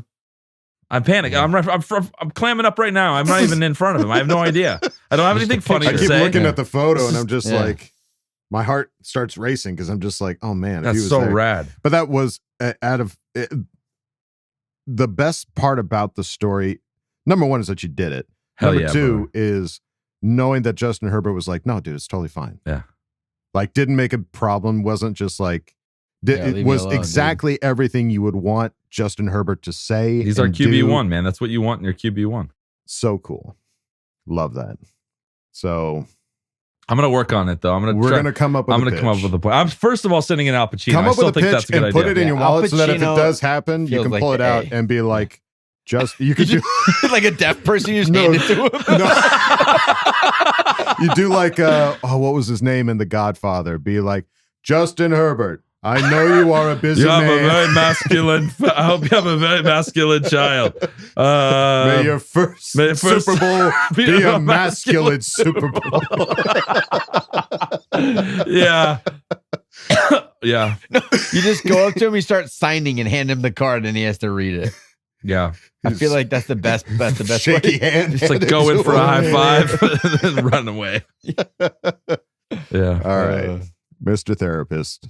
Thank you for come back. Yeah. What a story. More. Thank you for gimme. And thank you for the question. Yeah, dude, you're awesome. And thank you for the picture. And thank you everybody who asked questions in this Ask Boltfam. I feel like we kind of need to throw the picture up there. He gave it to us. I think we got to show. We got to show because this is a big thing. Yeah. This is rad. It's rad. Does he want it to be shown? I don't know if he wants it to be shown because we'll follow up with him. We'll show it next episode if it's okay. Let us know if it's okay to share. We will first up next episode. Please. All right. Well, that's going to do it for us here at Charger Chat, folks. Any final thoughts there, gentlemen? No. I just be cool to get Johnson. Kevin's locked in on Justin Herbert right now. I'm going to have the best dreams. All right. Well, we'll see what free agency news. I'm so excited to go lay down, close my eyes. Off to Neverland. All right. That's going to do it for Peter and Justin Herbert. That's going to do it for us here at Charger Chat, folks. Don't forget to bolt up because we're ready for any squad, any place. Okay, love you, bye. Okay, love you, bye. Okay, love you, bye. And now, a word from our sponsors.